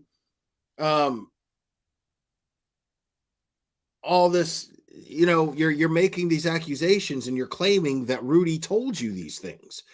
And then now you're saying all of a sudden, I have it on record. Try me, Houston PD. And what good does that do except make a threat? It looks like you're just WWE promoing. But what's the point? Because I'm trying to see what you're trying to get done here. Are you trying to create a public outrage?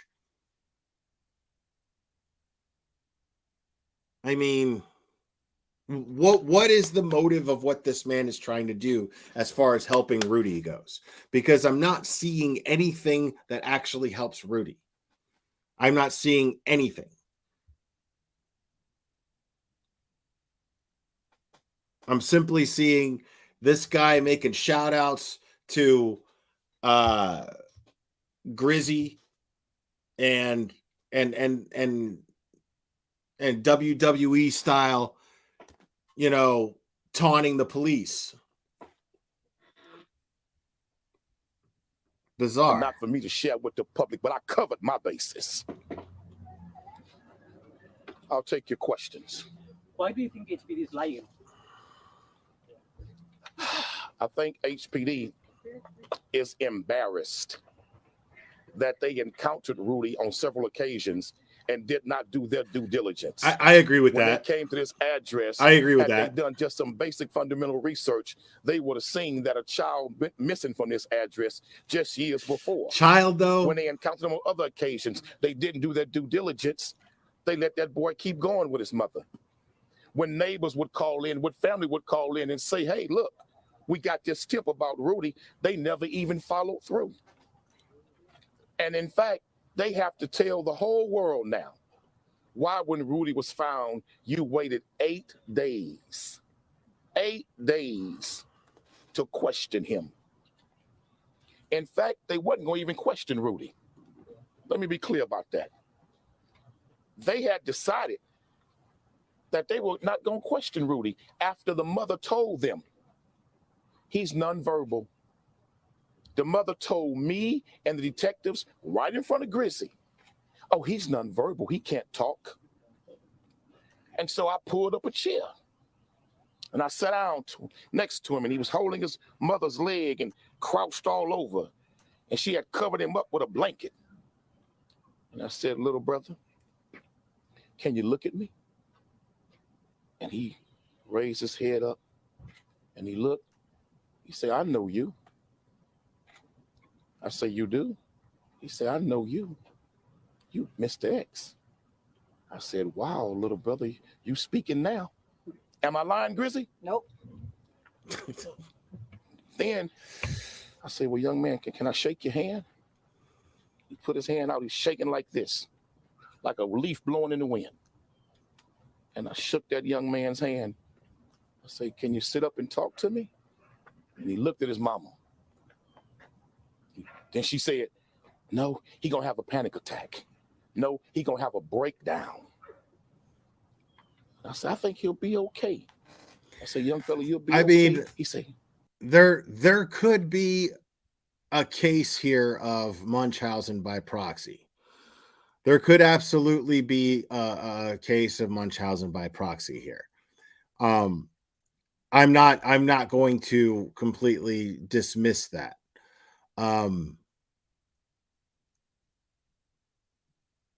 But this guy is not doing this case any good. Because that's where I'm at.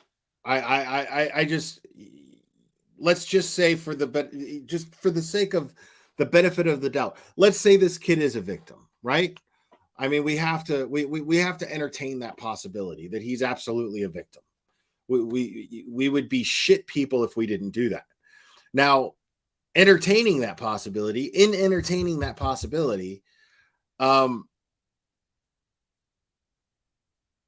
there's no way to look at what this man is doing as anything less than self-serving and irresponsible, because it's not getting Rudy any justice.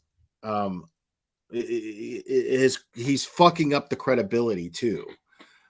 You know, he's fucking up any of the integrity behind any of these claims if they're true, because he's up here just making a mockery and turning it into a challenge against the police department when anybody who knows anything, I mean, this is Bullhorn Betty bullshit.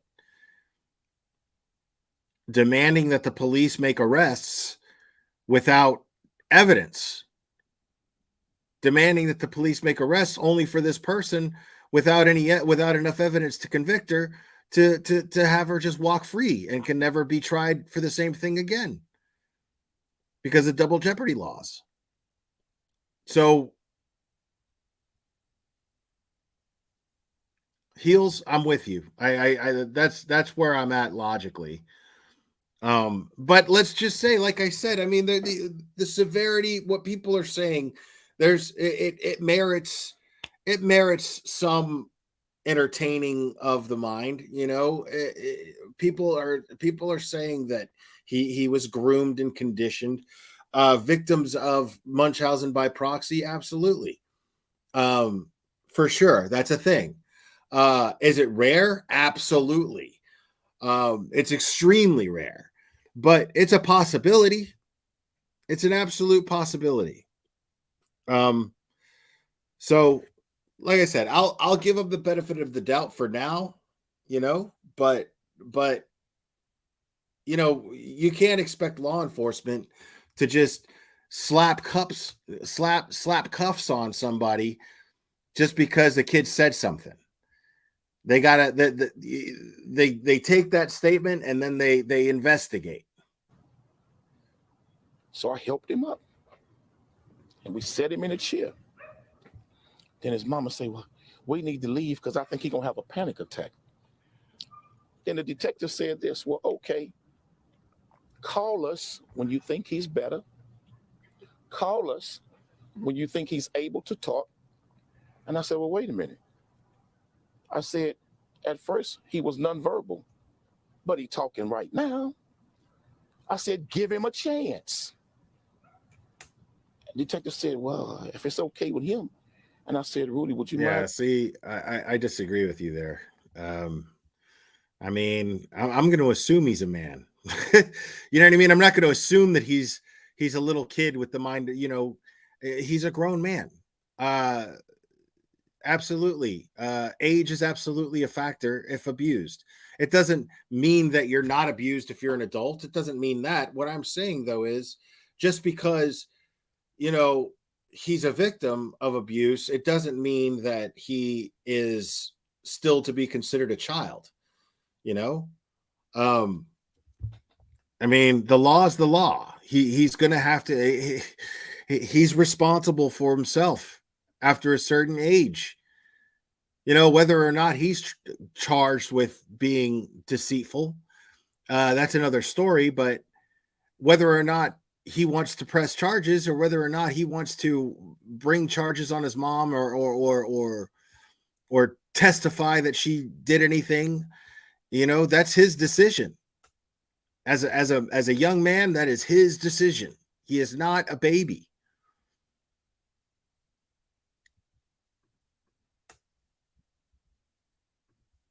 Mind talking to us?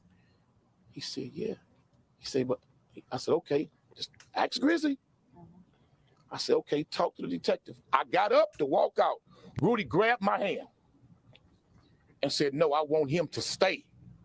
I mean, so for all of you people who putting it out, the dramatics there, that I put myself into this case, his mama called me and Rudy demanded that I stay. Yeah, I don't buy that shit at all. Because, okay, yeah, Rudy demanded that you stay. Why not just be a friend to him? If that's the case, why not just kick it with him, talk to him, you know, and convince him, be his advocate, and convince him that the right thing to do is to tell the police and bring charges and have them investigate. Give them all the information that you can possibly give them so that they can investigate this, and hopefully you'll bring charges. Realize that you are the victim and you can and you have rights.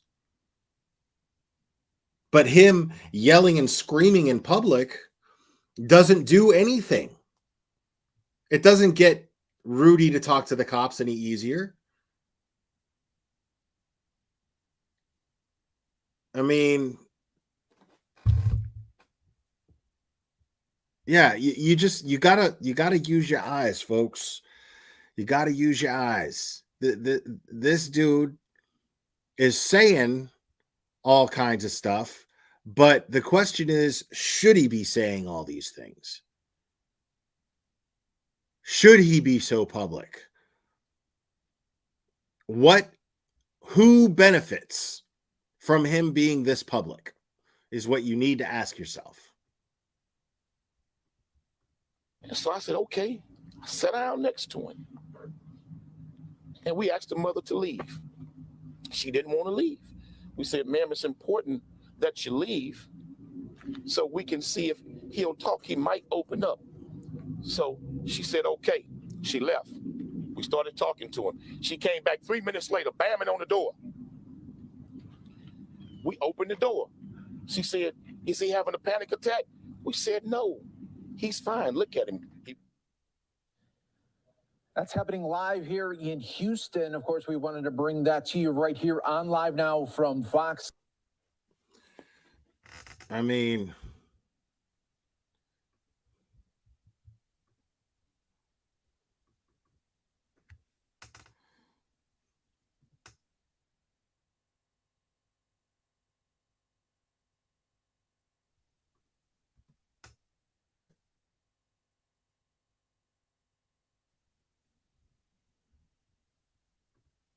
but we start tonight at 10 o'clock with the story getting national attention. A young man reported missing 8 years ago, finally found days ago. But where was Rudy Farias all these years? Thank you for joining us at 10. I'm Keith Garvin. And I'm Lisa Hernandez. Daniela is off tonight. Back on March 6, 2015, the then 17-year-old's family reported him missing. Fast forward 8 years to last Thursday, when the now 25-year-old was finally found outside a church in East Houston. But in a twist, Farias may not have been missing at all. I knew something was wrong with the story. When she was questioned, when they found him, he had her credit card in his pocket. She just canceled that credit card 2.5 years ago. So if he's been missing for 8 years, how the hell he get your credit card in his pocket? When they found him, she would take him to work with her, and he would do the required work she was supposed to do. And a lot of the responsibilities of her job was on him. No child should ever be treated like that by your own mother. This young man said that when he initially ran away, he came back 2 days later, and she told him that he had to hide, that he was going to get in trouble. KPRC2's Bryce Newberry live in Northeast Houston in the neighborhood where questions continue to mount tonight. Bryce. Lisa and Keith, tonight we are not detailing these disturbing allegations until we can verify them. But after hearing some of the claims that came out earlier today, the neighbors and family members we spoke with tonight tell us they are disturbed, disgusted, and tonight they are also worried about the man who everyone here in this neighborhood knew as Dolph. Wrapped in a blanket and not showing his face, this is how everyone saw 25-year-old Rudy Farias. All right, so there's the footage with him. The first time since he was reported missing 8 years ago. After being interviewed by Houston police detectives with his mother at a hotel near Bush Airport, he left with her as family members cast doubt on him ever being missing. Everything's coming out to the light because I knew that she's been lying all this time. Rudy's aunt, Pauline Sanchez Rodriguez, tonight is worried knowing he's still with his mother. I fear for Rudy Farias' life. This is video neighbors took Tuesday night as Rudy's mother loaded up their car, less than 24 hours before police questioned her. And now they want to arrest me because they said I was hiding him. Rudy's mother then shared that. The neighbors also say she offered to pay them. Did it seem like she was offering money to get y'all to stay quiet? Stay quiet. She wanted us to keep quiet. But I told her before I walked off, I told her one thing I'm not supposed to do is lie about something. Keisha Ross lives down the street. She knew Rudy as Dolph and saw him regularly. He never came in my garage with a sober mind. Never. The only thing he said to me was he didn't want to be at home because his mom got on his nerves. And we know that Rudy and his mother left that hotel after interviewing with detectives earlier today. We have been... I mean, like, so he's coming and going as he pleases, and he's hanging out in people's garages and just chilling and saying my mom gets on my nerves. You know what I mean? Like, that's not a red flag.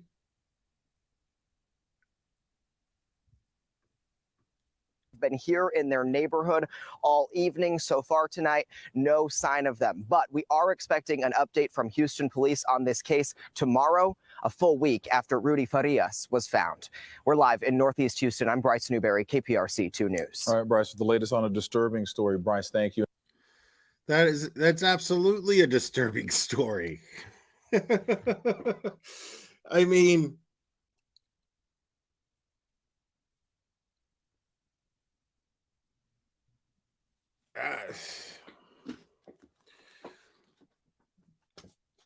dude, I get that abuse stunts your development. I mean, I understand all that.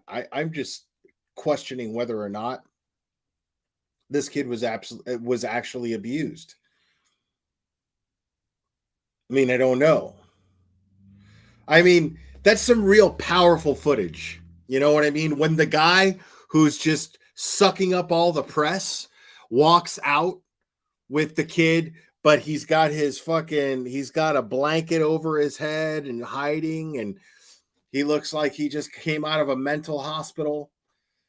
Like, that's not, that's, if he wasn't under the arm of Quanell X, I probably would not look at it so suspiciously. You know?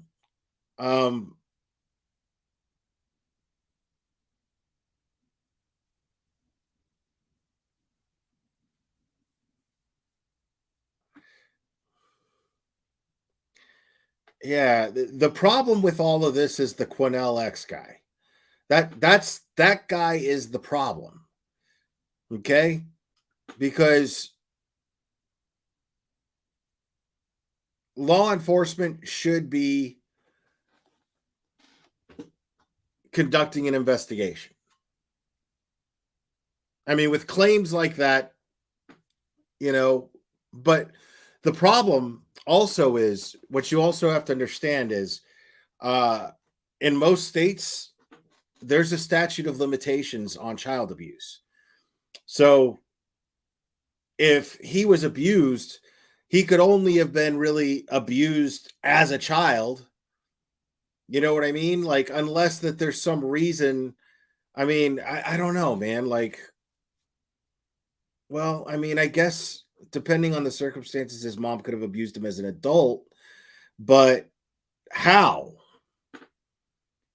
And can you get a jury to convict someone?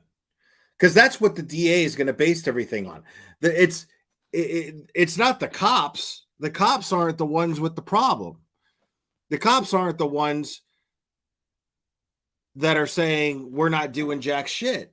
The cops are like, well, we'll conduct an investigation. So far, nothing. But we'll conduct an investigation. But the thing is it boils down to the DA. It boils down to if the DA thinks that he can convict on those charges, on whatever charges they end up bringing. And there's a really good chance that he can't, that he or she cannot convict on I mean, think about it. How much time went on? And what kind of evidence would you have? You're just going to have his word? And if she has a decent enough defense attorney, that's real easy to create doubt. It's real easy to discredit a grown man because it was you that lied to the police, did you not? You know what I mean? So that they would have to prove that all of his actions. This is what would happen hypothetically if they brought charges on the mom, okay? They would have to prove that all of his actions were a result of her control and her abuse. You know how hard that is going to be to prove to a jury and get a unanimous verdict? Do you know how hard that's going to be to do that?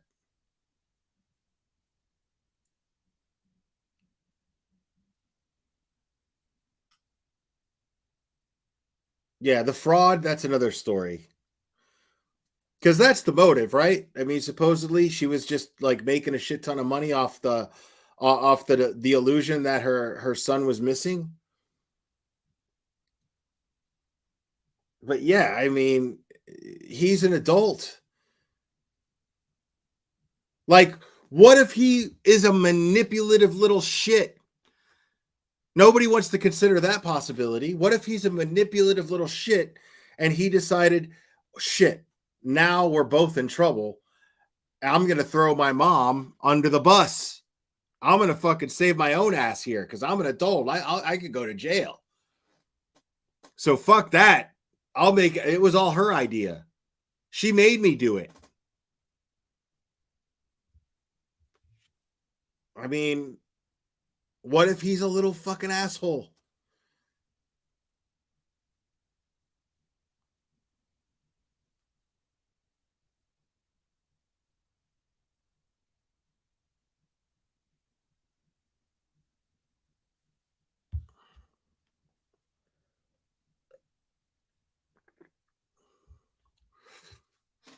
I mean, yeah, man. Like,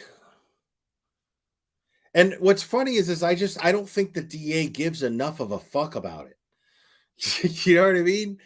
Like, all it is just this Quanell X guy just being loud as fuck, But at the end of the day, I don't think the DA gives a fuck. The DA just does not care. They do not think that they can fucking actually try and convict someone on anything that's worth trying someone for. They just it seems like too much for too little, you know?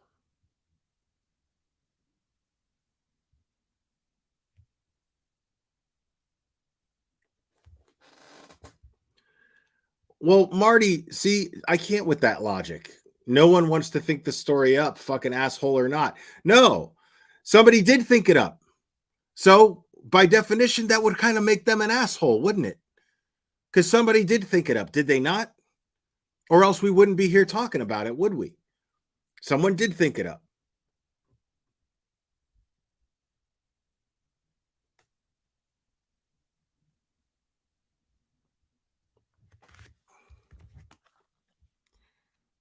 All right.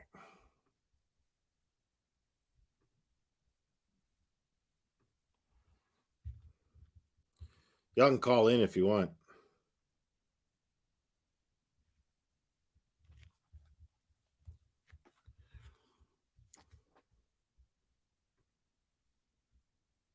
I got the number right here.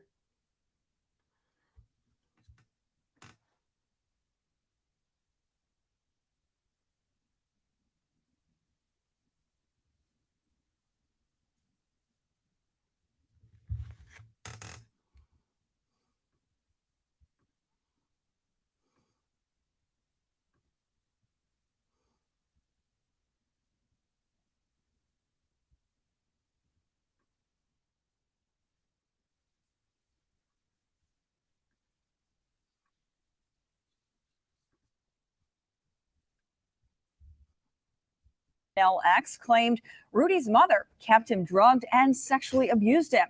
But today, police are saying Rudy didn't report that to them. And we have team coverage breaking down the twists and turns in this investigation. First, let's check in with Anayeli Ruiz. She's walking you through what we learned from Houston police today. Anayeli. Well, guys, today investigators say Rudy has not been missing for the last 8 years. Matter of fact, he's been with his mom. They said that they actually had contact various times with police officers, but would just give fake names and also fake date of birth. But take a look. This was a press conference this morning where we learned that investigators say that Rudy disappeared on March 7th of 2015, but he came home the next day. They say the mother continued to deceive police and alleged it was a nephew and not Rudy who was the one living with her. The police department says the DA's office declined any charges for making fictitious reports. When police were asked if Rudy was sexually assaulted, they could not comment on that and could not say if Rudy was a victim or not. But here's what they had to say about the alleged sexual abuse. Now, based on Rudy's interview, there were no reports of sexual abuse reported. If there is a disclosure made, we will continue to investigate. All they had to do was bring her in and question her, bring Rudy in, take him to get evaluated, have medical records because he has not been in a hospital. And you just heard from Rudy's cousin. The family was not allowed at the press conference. They were watching the conference downstairs on the KHOU app. The family told me they're angry. They feel like they've been let down by HPD. They feel more could have been done to protect Rudy. And they say, although Rudy is an adult man, they feel he's a victim in all of this. And they tell me his mom has brainwashed him to think this is all okay. Now, police say they did reach out to Adult Protective Services and have put Rudy in contact with victim services. But again, they say they are in contact with Rudy and his mother. We did reach out to Quan LX to talk about everything. He says he stands by his statement yesterday. He says he was in the interview room when detectives were speaking with him. To hear more about Quan LX, be sure to tune in tonight on KHOU at 5. We'll have his reaction to all of this. Reporting live in downtown Houston, Anayeli Ruiz, KHOU 11 News. All right, thank you so much, Anayeli. All right, let's hear from Sherman Chow now. She is near Rudy's home, speaking to neighbors there. And Sherman, we know they have had a lot to say in the recent days. Well, yeah, everyone has had a lot to say about this case. We are here on the street. Behind me is Janie Santana, Rudy Farias' mother's house here in Yellow. We have had crews overnight through now, hoping to catch up with mother and son. Now, earlier today, HPD was also here checking out the house. There was no one home at the time. But so far, as you've heard, there are no charges in this case, and that relatives are angry about that, wondering why Santana was not. Nobody put that shit together. Nobody put that shit together. Nobody said, okay, well, this kid looks a lot like the missing kid named Rudy. And Rudy comes from the name Rudolph. And this kid's name is Dolph. So instead of Rudy, he's going for the second half of the word, which is Dolph. But it's a cousin. Oh, okay. What? This is so fucking bizarre, man. Not charged with at least filing a false police report, since Rudy has apparently been with his mom when he supposedly was missing for 8 years. A neighbor here says he has known Rudy since November 8 and that years, they hang bro. out together. We sit and talk about jobs. I'm like, my job higher and I can get you on. He like, nah, I'm good. He like, I like my job. I get paid more and I'm gonna get paid on the table. So the kid understands about jobs and getting paid under the table as opposed to getting a check and getting taxed. So he understands that, right? But he doesn't understand giving fake names when he's supposed to be missing. He doesn't understand the magnitude of that, but he understands, either getting taxed or not getting taxed. He knows he has enough sense to avoid taxes. He has enough sense to take a cash paying job. Now, this is video of Rudy's mom, Janie Santana's car in the neighborhood yesterday. My colleague, Grace White, had an interview set up with her. But after activist Quanell X shared the allegations that she'd abused her son, she fled from our cameras. And just a few moments ago, Quanell X announcing that he's holding a press conference here tomorrow at 5 in front of the Santana house to call for charges in this case. And as you know, HPD by now says that there have been no reports of sexual abuse. Rudy is 25, and Adult Legal Protective Services have been called in case they can assist in this case. Now, we remain here ready to speak with Ms. Santana or Rudy Farias, either of them, so that we can hear directly from them what has been happening over the past 8 years. Live here in Northeast Houston, Sherman Chow, KHOU 11 News. Let's hope they speak with us soon. Thank you so much, Sherman. And just to add another layer to this already complex story, relatives confirmed Rudy's older brother died in 2011. Rudy's father, a former Houston police officer, died by suicide after he was being investigated for an alleged ticket scheme back in 2014. The family says all of these events may have led to Rudy running away in March of 2015. This is a story we will continue. I mean, that's either extremely tragic for the kid or being a fucking scammer is just in the family. You know what I mean? Like the mom obviously took after her late husband. You know what I mean? Like, he likes to cut corners. He figures he's the kind of guy, before he committed suicide, he was the kind of guy that appreciated a good scam, a good corner cut, you know? So, I mean, maybe he was groomed to scam, you know, but the fact is that when you're groomed to scam, that means you're groomed to deceive. That means that you were deceptive. That means that you know the difference between right and wrong. Whether you're groomed to do it or not, you still know the difference between right and wrong. If you get caught doing it, you're going to go to jail. Because that's probably what his mom was telling him. Because the story is, right, well, his mom would say, well, no, you're going to go to jail for running away. I think Quanell X is twisting that. I think that he's exploiting that one particular statement, because it's quite possible that she said, well, guess what? If you're an adult, if I go to jail, you go to jail. If I go to jail, you go to jail. They probably had fights all the time, him and his mom. And they probably said something between the two of them where she says, if I go to jail for this scam, you go to jail for this scam. Not for running away. You're going to jail because you are an adult and you are complicit in me using the fact that you are using the illusion, the lie that you're missing to collect money from people, money that you are currently living off of as an adult. So she probably told him, if I go to jail, so do you. And then once they were sitting there in the fucking police station, he was probably like, oh, it was all her. She made me do it.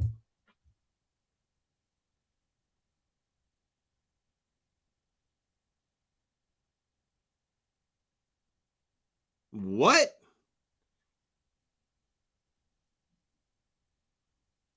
Not all victims groomed are turned into liars. Case in point, Casey Anthony. Casey Anthony was groomed since when?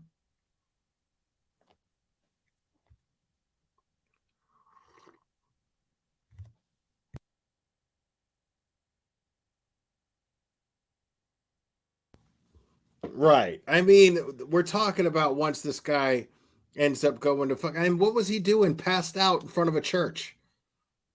What was he doing passed out in front of a fucking church? And you heard the one neighbor say, I have never seen this person in a sober mind. So here she is, and she's drugging him against his will, and she's letting him go out and hang out with the neighbors in their garages. Does that add up? Does that make sense?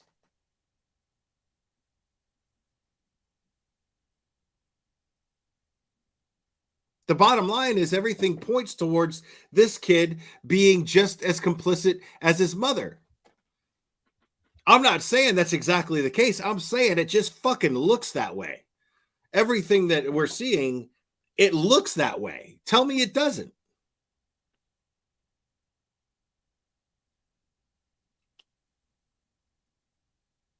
So he's taken mushrooms against his will. And yet, I mean, and the neighbors are saying that he used to come over to her garage all the time.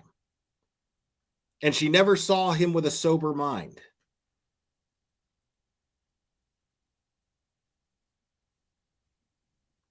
And the same neighbors lived there and didn't suspect exactly, Heels. Like, none of this shit adds up.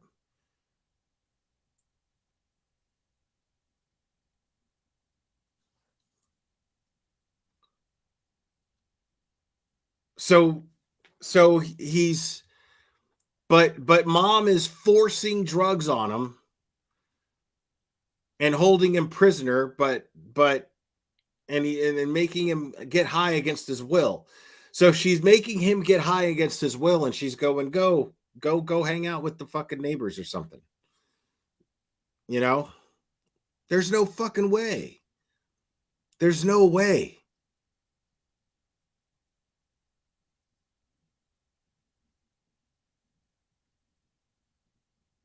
Yeah, Rudy's still alive.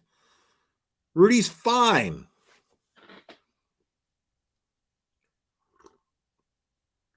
And everything about this Quantel X seems, again, you got to look at what he's doing, who benefits from it. Who benefits from this guy Quantel X going public and being so public and stating all of these crazy accusations? Because Rudy doesn't benefit from it.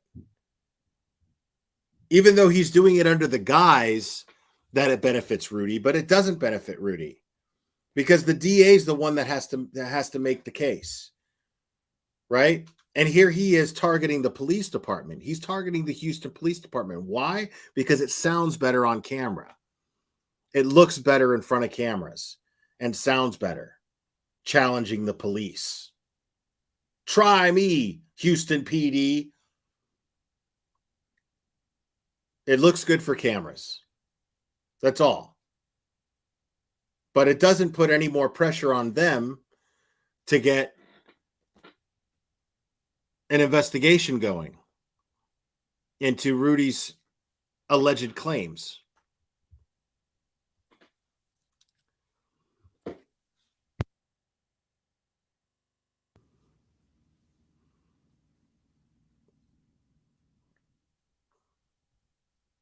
Yeah, the fact that that guy's involved is the one that he's the one making me doubt anybody's credibility.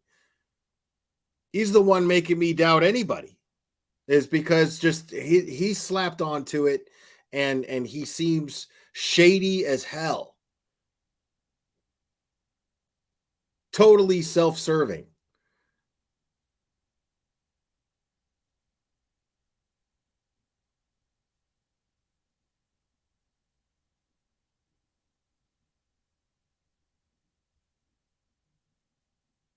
I mean, yeah, that's just it's a bunch of fucking hot garbage, dude. It really is. Yeah, now Leah's saying that it didn't happen. So is law enforcement just straight up lying? Is that what they're doing? Because that's enough to get people in an uproar. Don't sit here and say, I've got proof that law enforcement lied to the public in a press conference by having a recording of Rudy making these claims to me with detectives involved. And he was so sure of the detectives being there that second press conference, but we saw how he was not very clear in the sit down interview with all the VHS tapes in the background.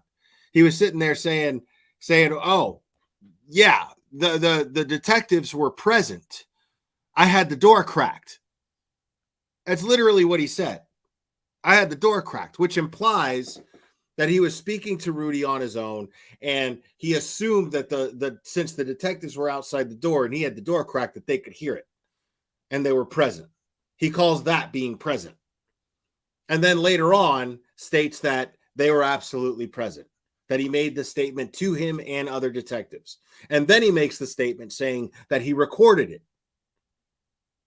So if you're in this position, I mean, you've already embarrassed. You're saying that you want to respect Rudy's privacy, but you've already violated his privacy by stating all of these things that he said to you in confidence.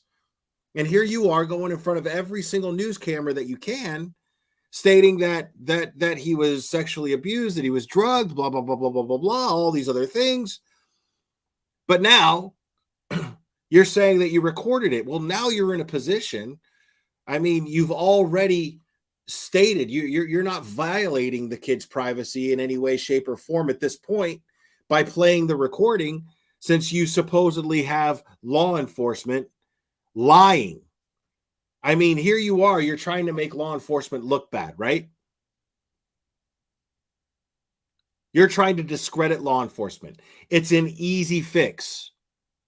And don't hide behind saying, oh, well, I want to respect his privacy. You've already violated his privacy. That's already been done. The toothpaste is out of the tube. You can't put it back. You can't unring the bell. You've already done it. So at this point, you're in a unique position, Quanell X, to embarrass the Houston Police Department further than they already are by playing that recording and calling them liars, proving that they're liars. Because if you're saying that you have a recording of Rudy making these claims, and we have a press conference where law enforcement straight up says, this is a Zamora person, the Zamora officer, he straight up says that no claim of sexual abuse was made.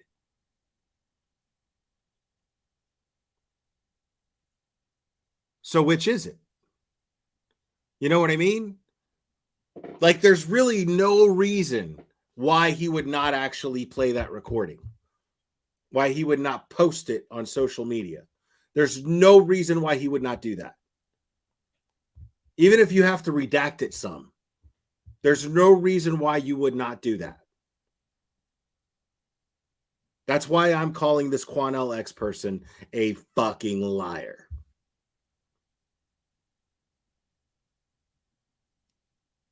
And I don't think, I straight up, I think he's, yeah. It's just a bunch of empty camera time. He's just getting a bunch of camera exposure. That's it. That's the only thing that's coming from this.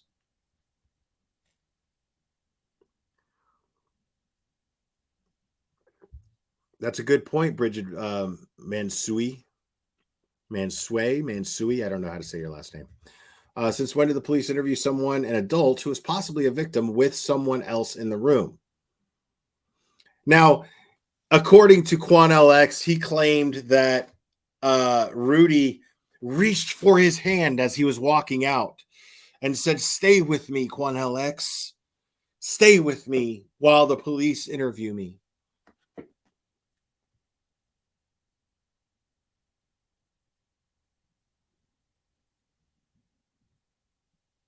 I mean, the dramatics in the way that he told that story were just priceless. Just fucking priceless. Continue to stay on top of for you. You can watch the full news conference with police and relatives on KHOU.com and the KHOU 11 Plus streaming. Yeah.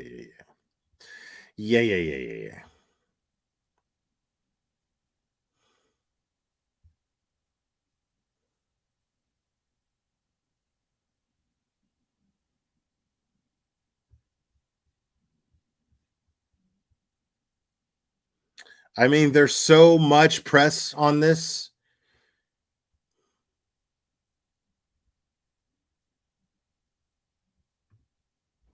Well,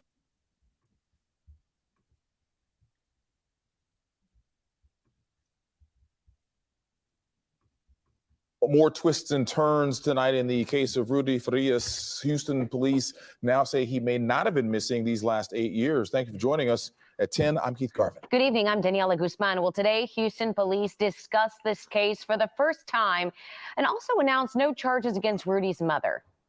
I'm trained to listen for probable cause. I'm trained to listen for statements that can help me get charges or move forward with the case. And no, there was no statements made during this investigation so far. No. Houston police saying they do not believe Farias has been detained by his mother. This is what KPRC2 legal analyst Brian Weiss had to say. Bro, like, they're showing this guy in his with his little blanket up there with his little binky, you know, like they're showing him like he's like they found him in a fucking well. You know what I mean? This whole thing is fucking bizarre. They look like they pulled him out of a fucking well that he's been stuck in for a week. I mean, come on, man. Give me a break with this shit. About no charges being filed. Merely because someone may technically violate the letter of the law doesn't mean that a prosecutor's discretion extends to accepting charges in a case, regardless of whether or not Rudy's mom's conduct may have violated the letter of the law. Those above my pay grade believed correctly that the spirit of the law didn't require charges being accepted. KPRC2's Bryce Newberry is live in the Magnolia Park area, less than a mile from where Rudy Farias was found, where family members reunited with him tonight. Bryce? Keith, Daniela, we spoke with Rudy Farias' aunt last night, and she told us that the truth was finally starting to come to light. She never believed her nephew was missing for all these years. And tonight, after Houston police confirmed that's true, she wants more to be done. After 8 long years. Very beautiful to see him, that he's okay. Bro, he was Rudy right Farias' there. Aunt Pauline. He's skinny. He was right but he's there. okay. Finally got to see him tonight. We hugged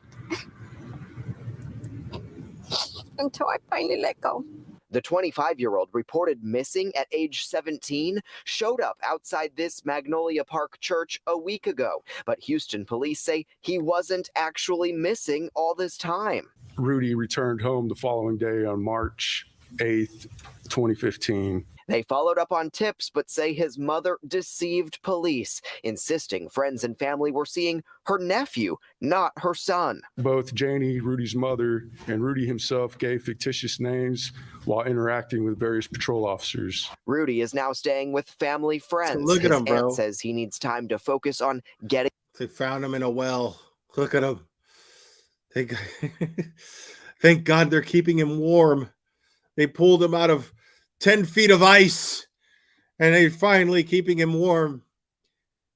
They managed to save his limbs. Like, bro, you were fucking getting high and hanging out in your neighbor's fucking garage, bro. Stop it. Getting well. He doesn't want to go back to his mom. Investigators say no reports of sexual abuse came up during HPD's interview with Rudy, but family members still want more to be done. I still feel that he's traumatized. He's gone through a lot. And I still feel that further actions need to be taken. And Rudy's aunt says that he is also scared right now, going through a pretty crazy time. That's all he really cares to share at this time. Meanwhile, though, investigators tell us they have reached out to Adult Protective Services as they continue investigating this false disappearance. We're live in Magnolia Park tonight. I'm Bryce Newberry. False KPRC disappearance. Well, we certainly hope things can get settled for that young man, Bryce. False disappearance is correct.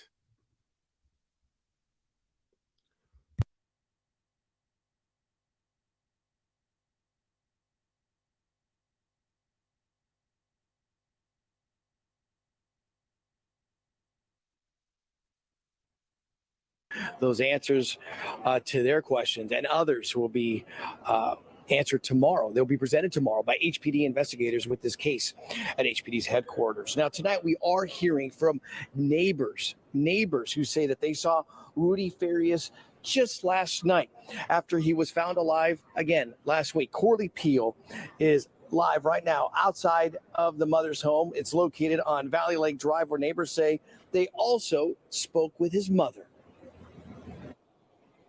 That's right, Rudy. Neighbors tell me they saw Rudy and his mother here in their driveway at their home. They say the mother did not stay long, but she did appear to be worried about being arrested.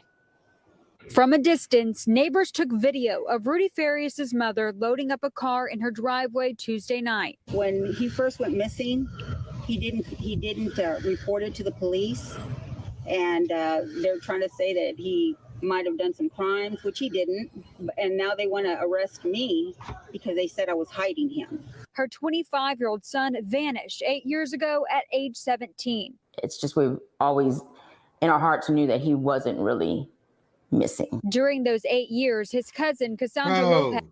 it sounds a lot like the cops think that he was just running around committing crimes. It sounds like they suspect him of certain crimes and that they're trying to and now he's trying to act like he's, you know what I mean, a victim. I mean, I don't know what's going on, but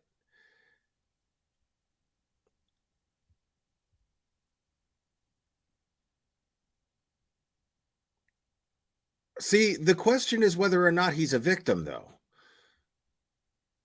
You know what I mean? The question is whether or not he's a victim. That's just something. I mean, I'm not going to assume that he is. Bro, who the fuck?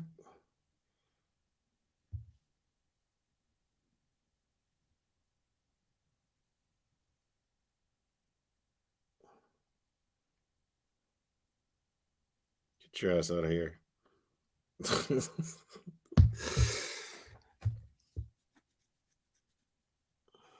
I mean, yeah, it sounds like he was running around breaking the law. It sounds like he's a chip off the old block, his dirty cop dad, and I mean, it's not unfair to say that it's possible that he could be a victim. I'm not dismissing that completely, but at the same time, the evidence does not point in that direction at all. Like, there's nothing right now so far, as based on everything that we're seeing, that's not the way it looks. So, I mean, I don't think that it's unfair, you know, based on the neighbors and what they're saying, I don't think it's unfair to entertain the likelihood that Rudy sucks. I mean, let's look at all the facts. He's an adult. He got caught breaking the law.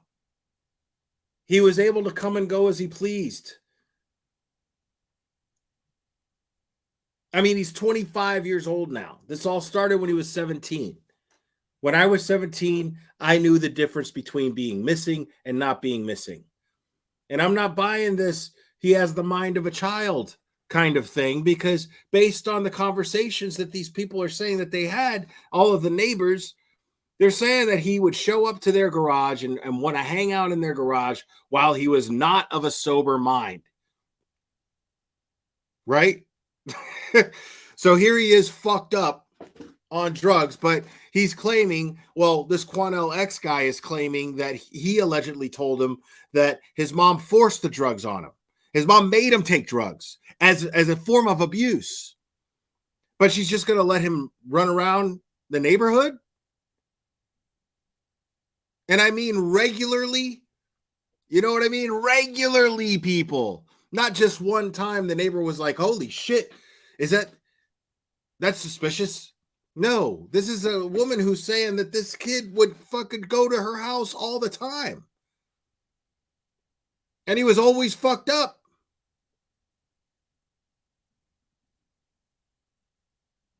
So she's going to force feed him mushrooms and send him out into the world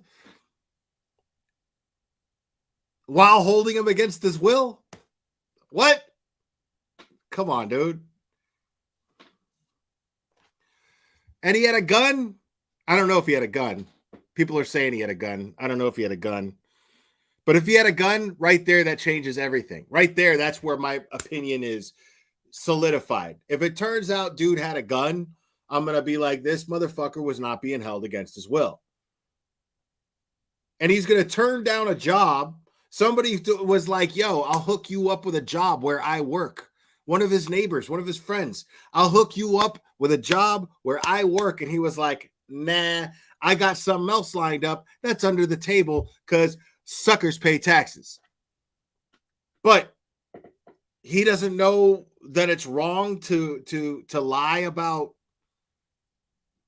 being missing. Like, this is not an I know my first name is Steven type situation. Stacy Simmons, thank you so much. You hit the nail on the head every time. Say it louder for the people in the back. Thank you so much. This is not a I know my first name is Steven type situation. That kid was kidnapped at like 7 years old, bro. That kid was kidnapped at like 7 years old, and he was abused day after day and convinced that his family didn't want him anymore. He was brainwashed, and then he grew up to a point to where he was a teenager, and it took him witnessing and helping this guy named Parnell. It took him helping and witnessing him take another kid once he was a teenager, take another kid at a young age, small stature, and then realize, fuck, I'm gonna get this kid out of here. Like I feel like this guy fucking kidnapped me. Even him, even being brainwashed all of those years, after all of those years being brainwashed, this young man, as a teenager, at 14 years old, was like, this isn't right. I remember this, and I was kidnapped. And I'm going to take this kid, and I'm going to get him back to his family. And he did that. And then when he went to the cops, he was like, I know my first name is Steven, and I think my last name is Stainer.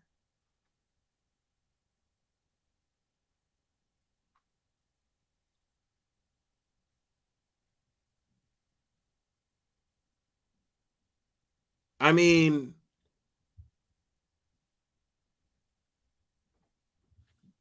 I'm not getting a victim vibe here, folks. I'm sorry. And again, if he turns out to be, man, that's a bummer, But the chances of that, like everything that this Quanell X guy is saying has to be true. And so far, he hasn't been consistent. So I don't believe him. And even if he's trying to get justice for Rudy, he's going about it in a Bullhorn Betty kind of way, which translates to the fucking wrong way. That's not how you do it. He's just getting a bunch of people all riled up against the police. And the police aren't even the ones to make the decision of whether or not to bring charges against this woman. It's the DA. And he hasn't mentioned the DA at all. He just wants to publicly slam the Houston Police Department, even though it's not up to the Houston Police Department to make a case against this woman.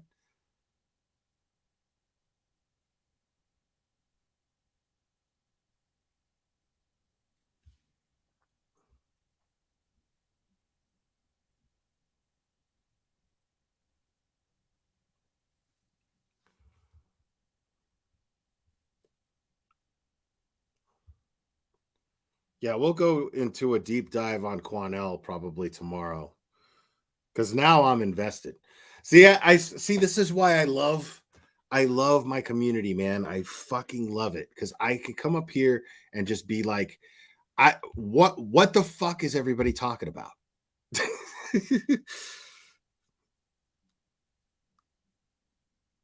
And I could just ask you guys what's up, and we could get to talking. We can have a conversation, and it's great.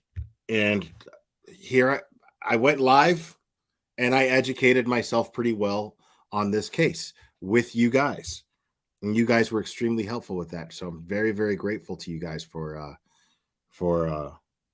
all of your insight, all of your opinions.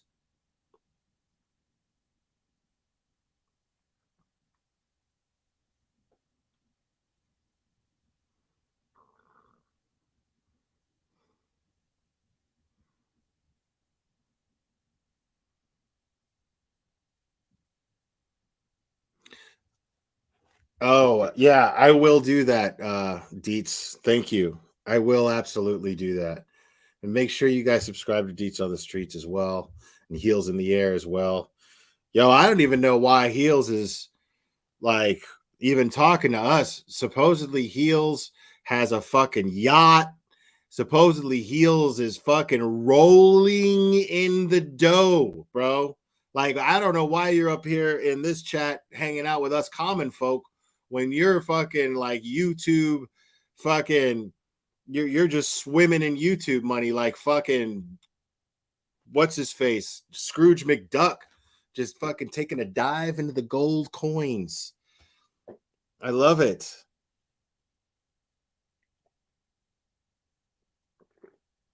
For real.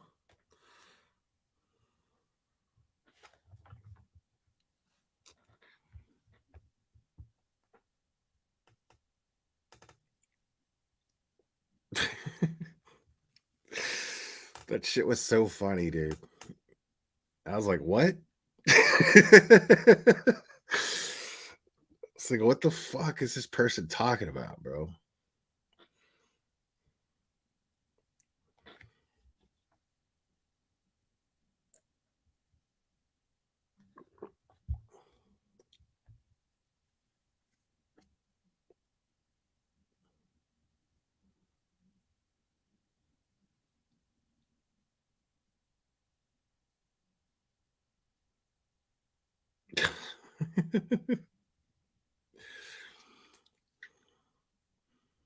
I know. Like, Heels is supposedly she's a she's supposedly this she's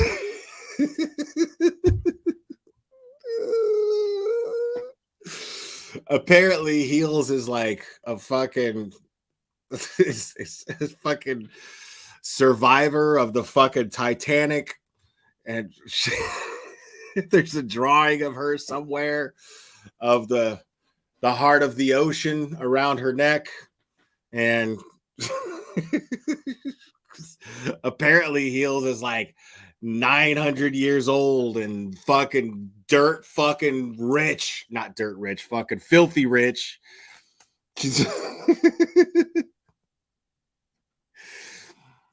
I would like to see my drawing, please.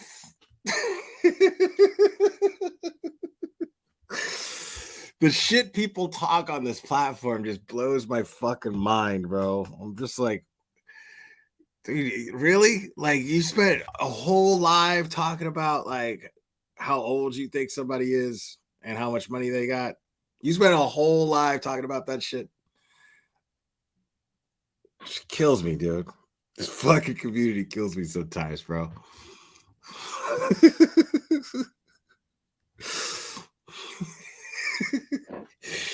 May I see my drawing, please, Bill Paxton? Yo, did y'all know? I just found this out today. I was today years old when I found out that during the filming of Titanic, somebody fucking spiked the clam chowder on the set with PCP. Did y'all know that?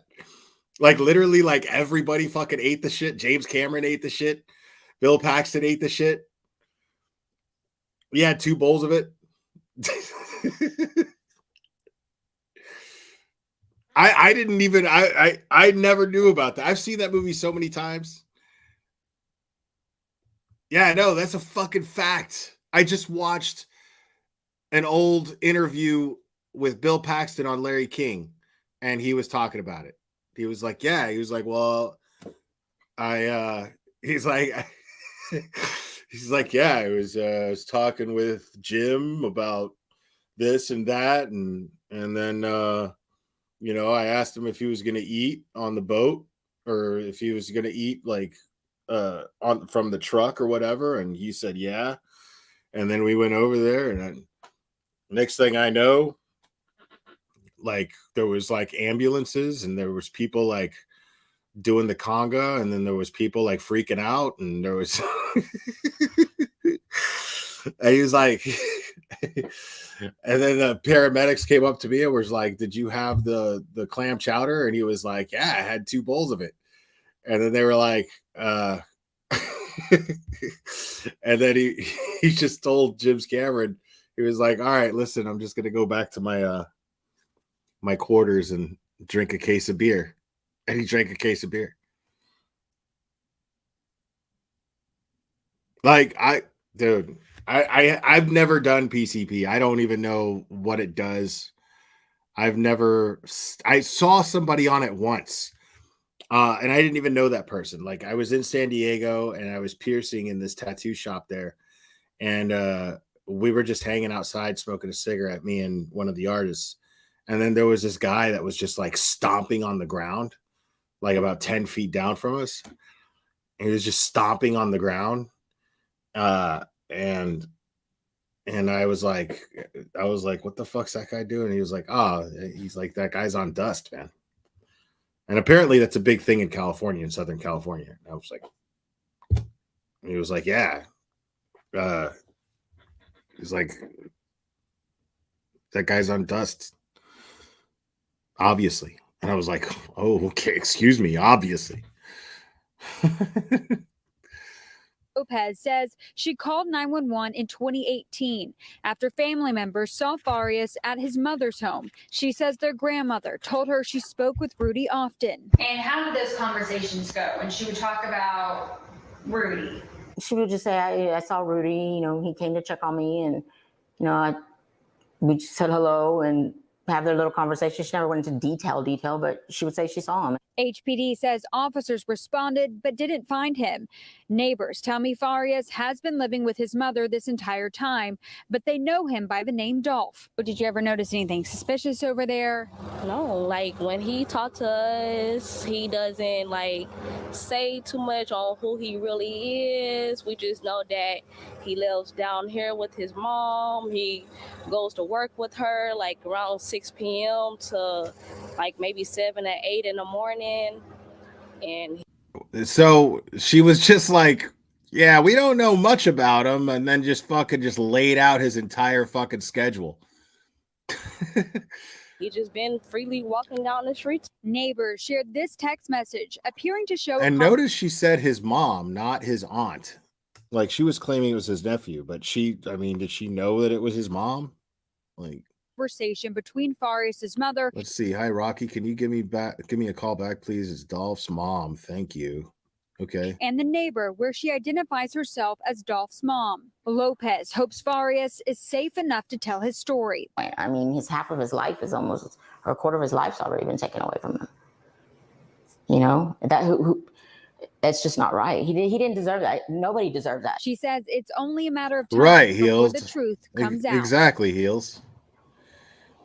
Neighbors also told us that Rudy's mother asked them not to talk to the news after he was found. But again, they have spoken with us tonight. Again, there are a lot of unanswered questions surrounding this case, but we, of course, will keep you updated as we learn more. Reporting live from Northeast Harris County, Corley Peel, KPRC 2 News. Corley, thank you for that part of the story. I mean, like, seriously? What is the fucking controversy here? Is that guy have that much influence over people's opinions? That one Quanell X guy? Seriously? Because, like, again, people, you got to use your eyes. That's all you got to do. Right there. She just identified herself in a text message to that neighbor who was interviewed on television as Dolph's mom.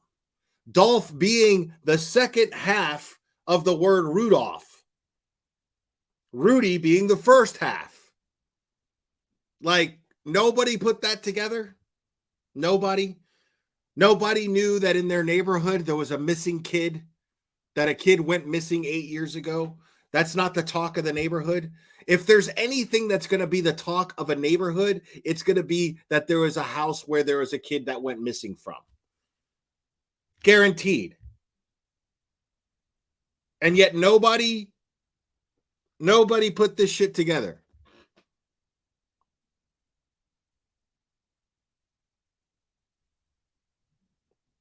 Yeah, I'm sorry. Yeah, I'm calling bullshit on this, dude. I'm sorry. I'm straight up calling bullshit on this.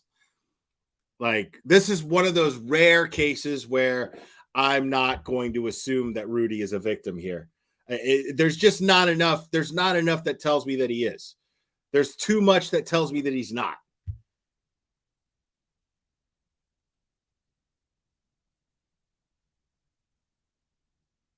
Right, Deets. Exactly.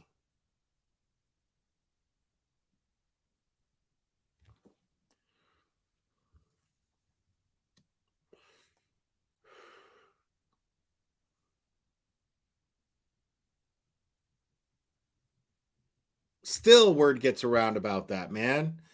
Still word gets around about that.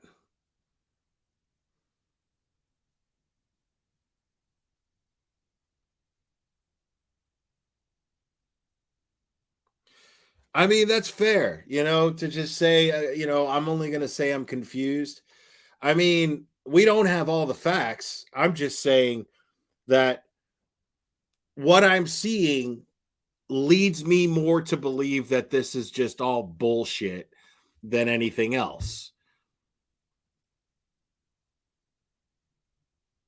That's all I'm saying. Now, again, I could be proven wrong. That's fine. That's fine. What I'm saying, though, is if you look at everything that's been made available to us, at least everything that I went over tonight, because I'm sure I haven't gone over everything. But if you look at everything that I went over tonight, there's so much to believe that Rudy is totally complicit in all of this.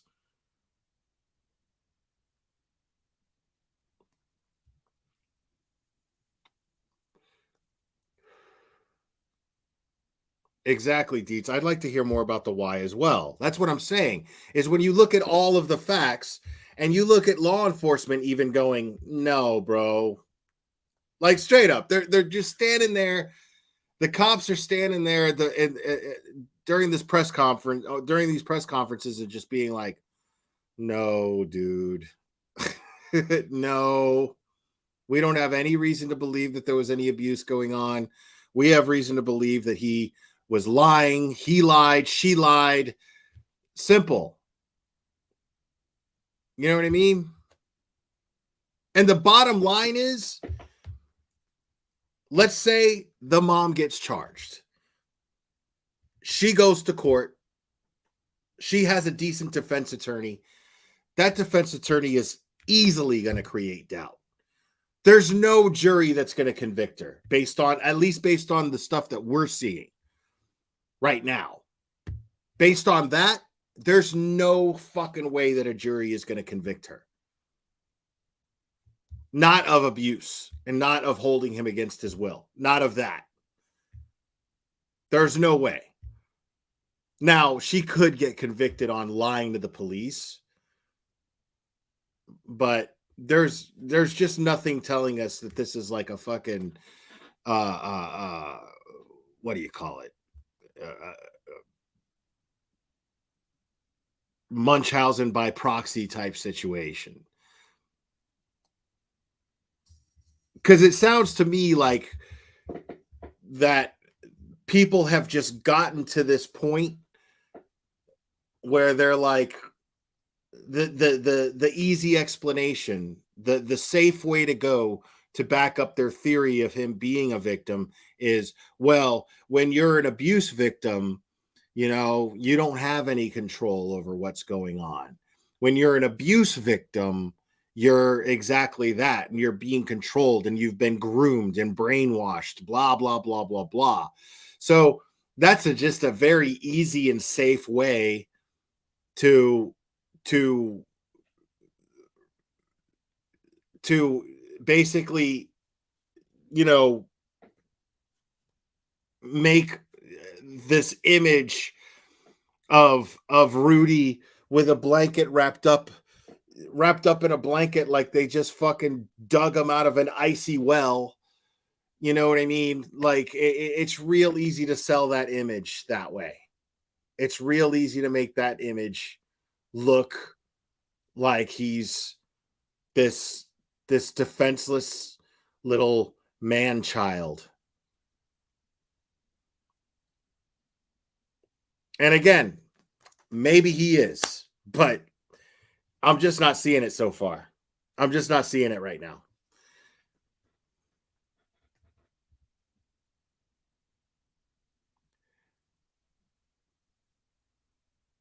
I mean, it's right there, bro. Like the mom straight up said, yeah, I mean, this is a grown man who's living with his mom, not working most of the time. So he's benefiting from whatever money she's grifting from this scam. If that's the case, if this is all a scam and the motive of keeping him in the public eye as missing would be so she can grift money, well, okay. But the problem is that she held down a job. He didn't. But she held down a job. So him as an adult, he's the one that's benefiting the most from the guise of him being missing. From the illusion that he is missing. He's the one benefiting most from it. He's an adult just skating by without any responsibilities. And yet the whole world thinks that he's missing.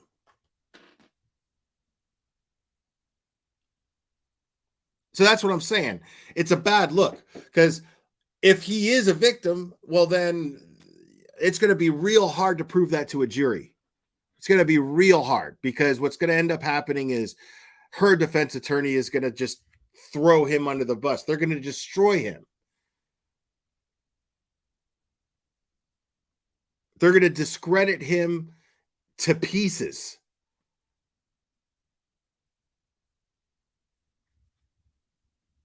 So, but I am going to wrap this up, man. Thanks a lot, guys, for exploring this with me. That's exactly what I wanted to do.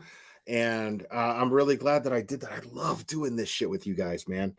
I love going into a case fresh with fresh eyes with you guys before I cover it and before I do my own personal research. I like to do that with you guys, man. It's a lot more fun this way. So I'm really grateful to you guys for doing that with me and indulging me. Thanks a lot, guys. I think I will follow up with some more Quanell X stuff tomorrow, and we will do this again very soon, my friends.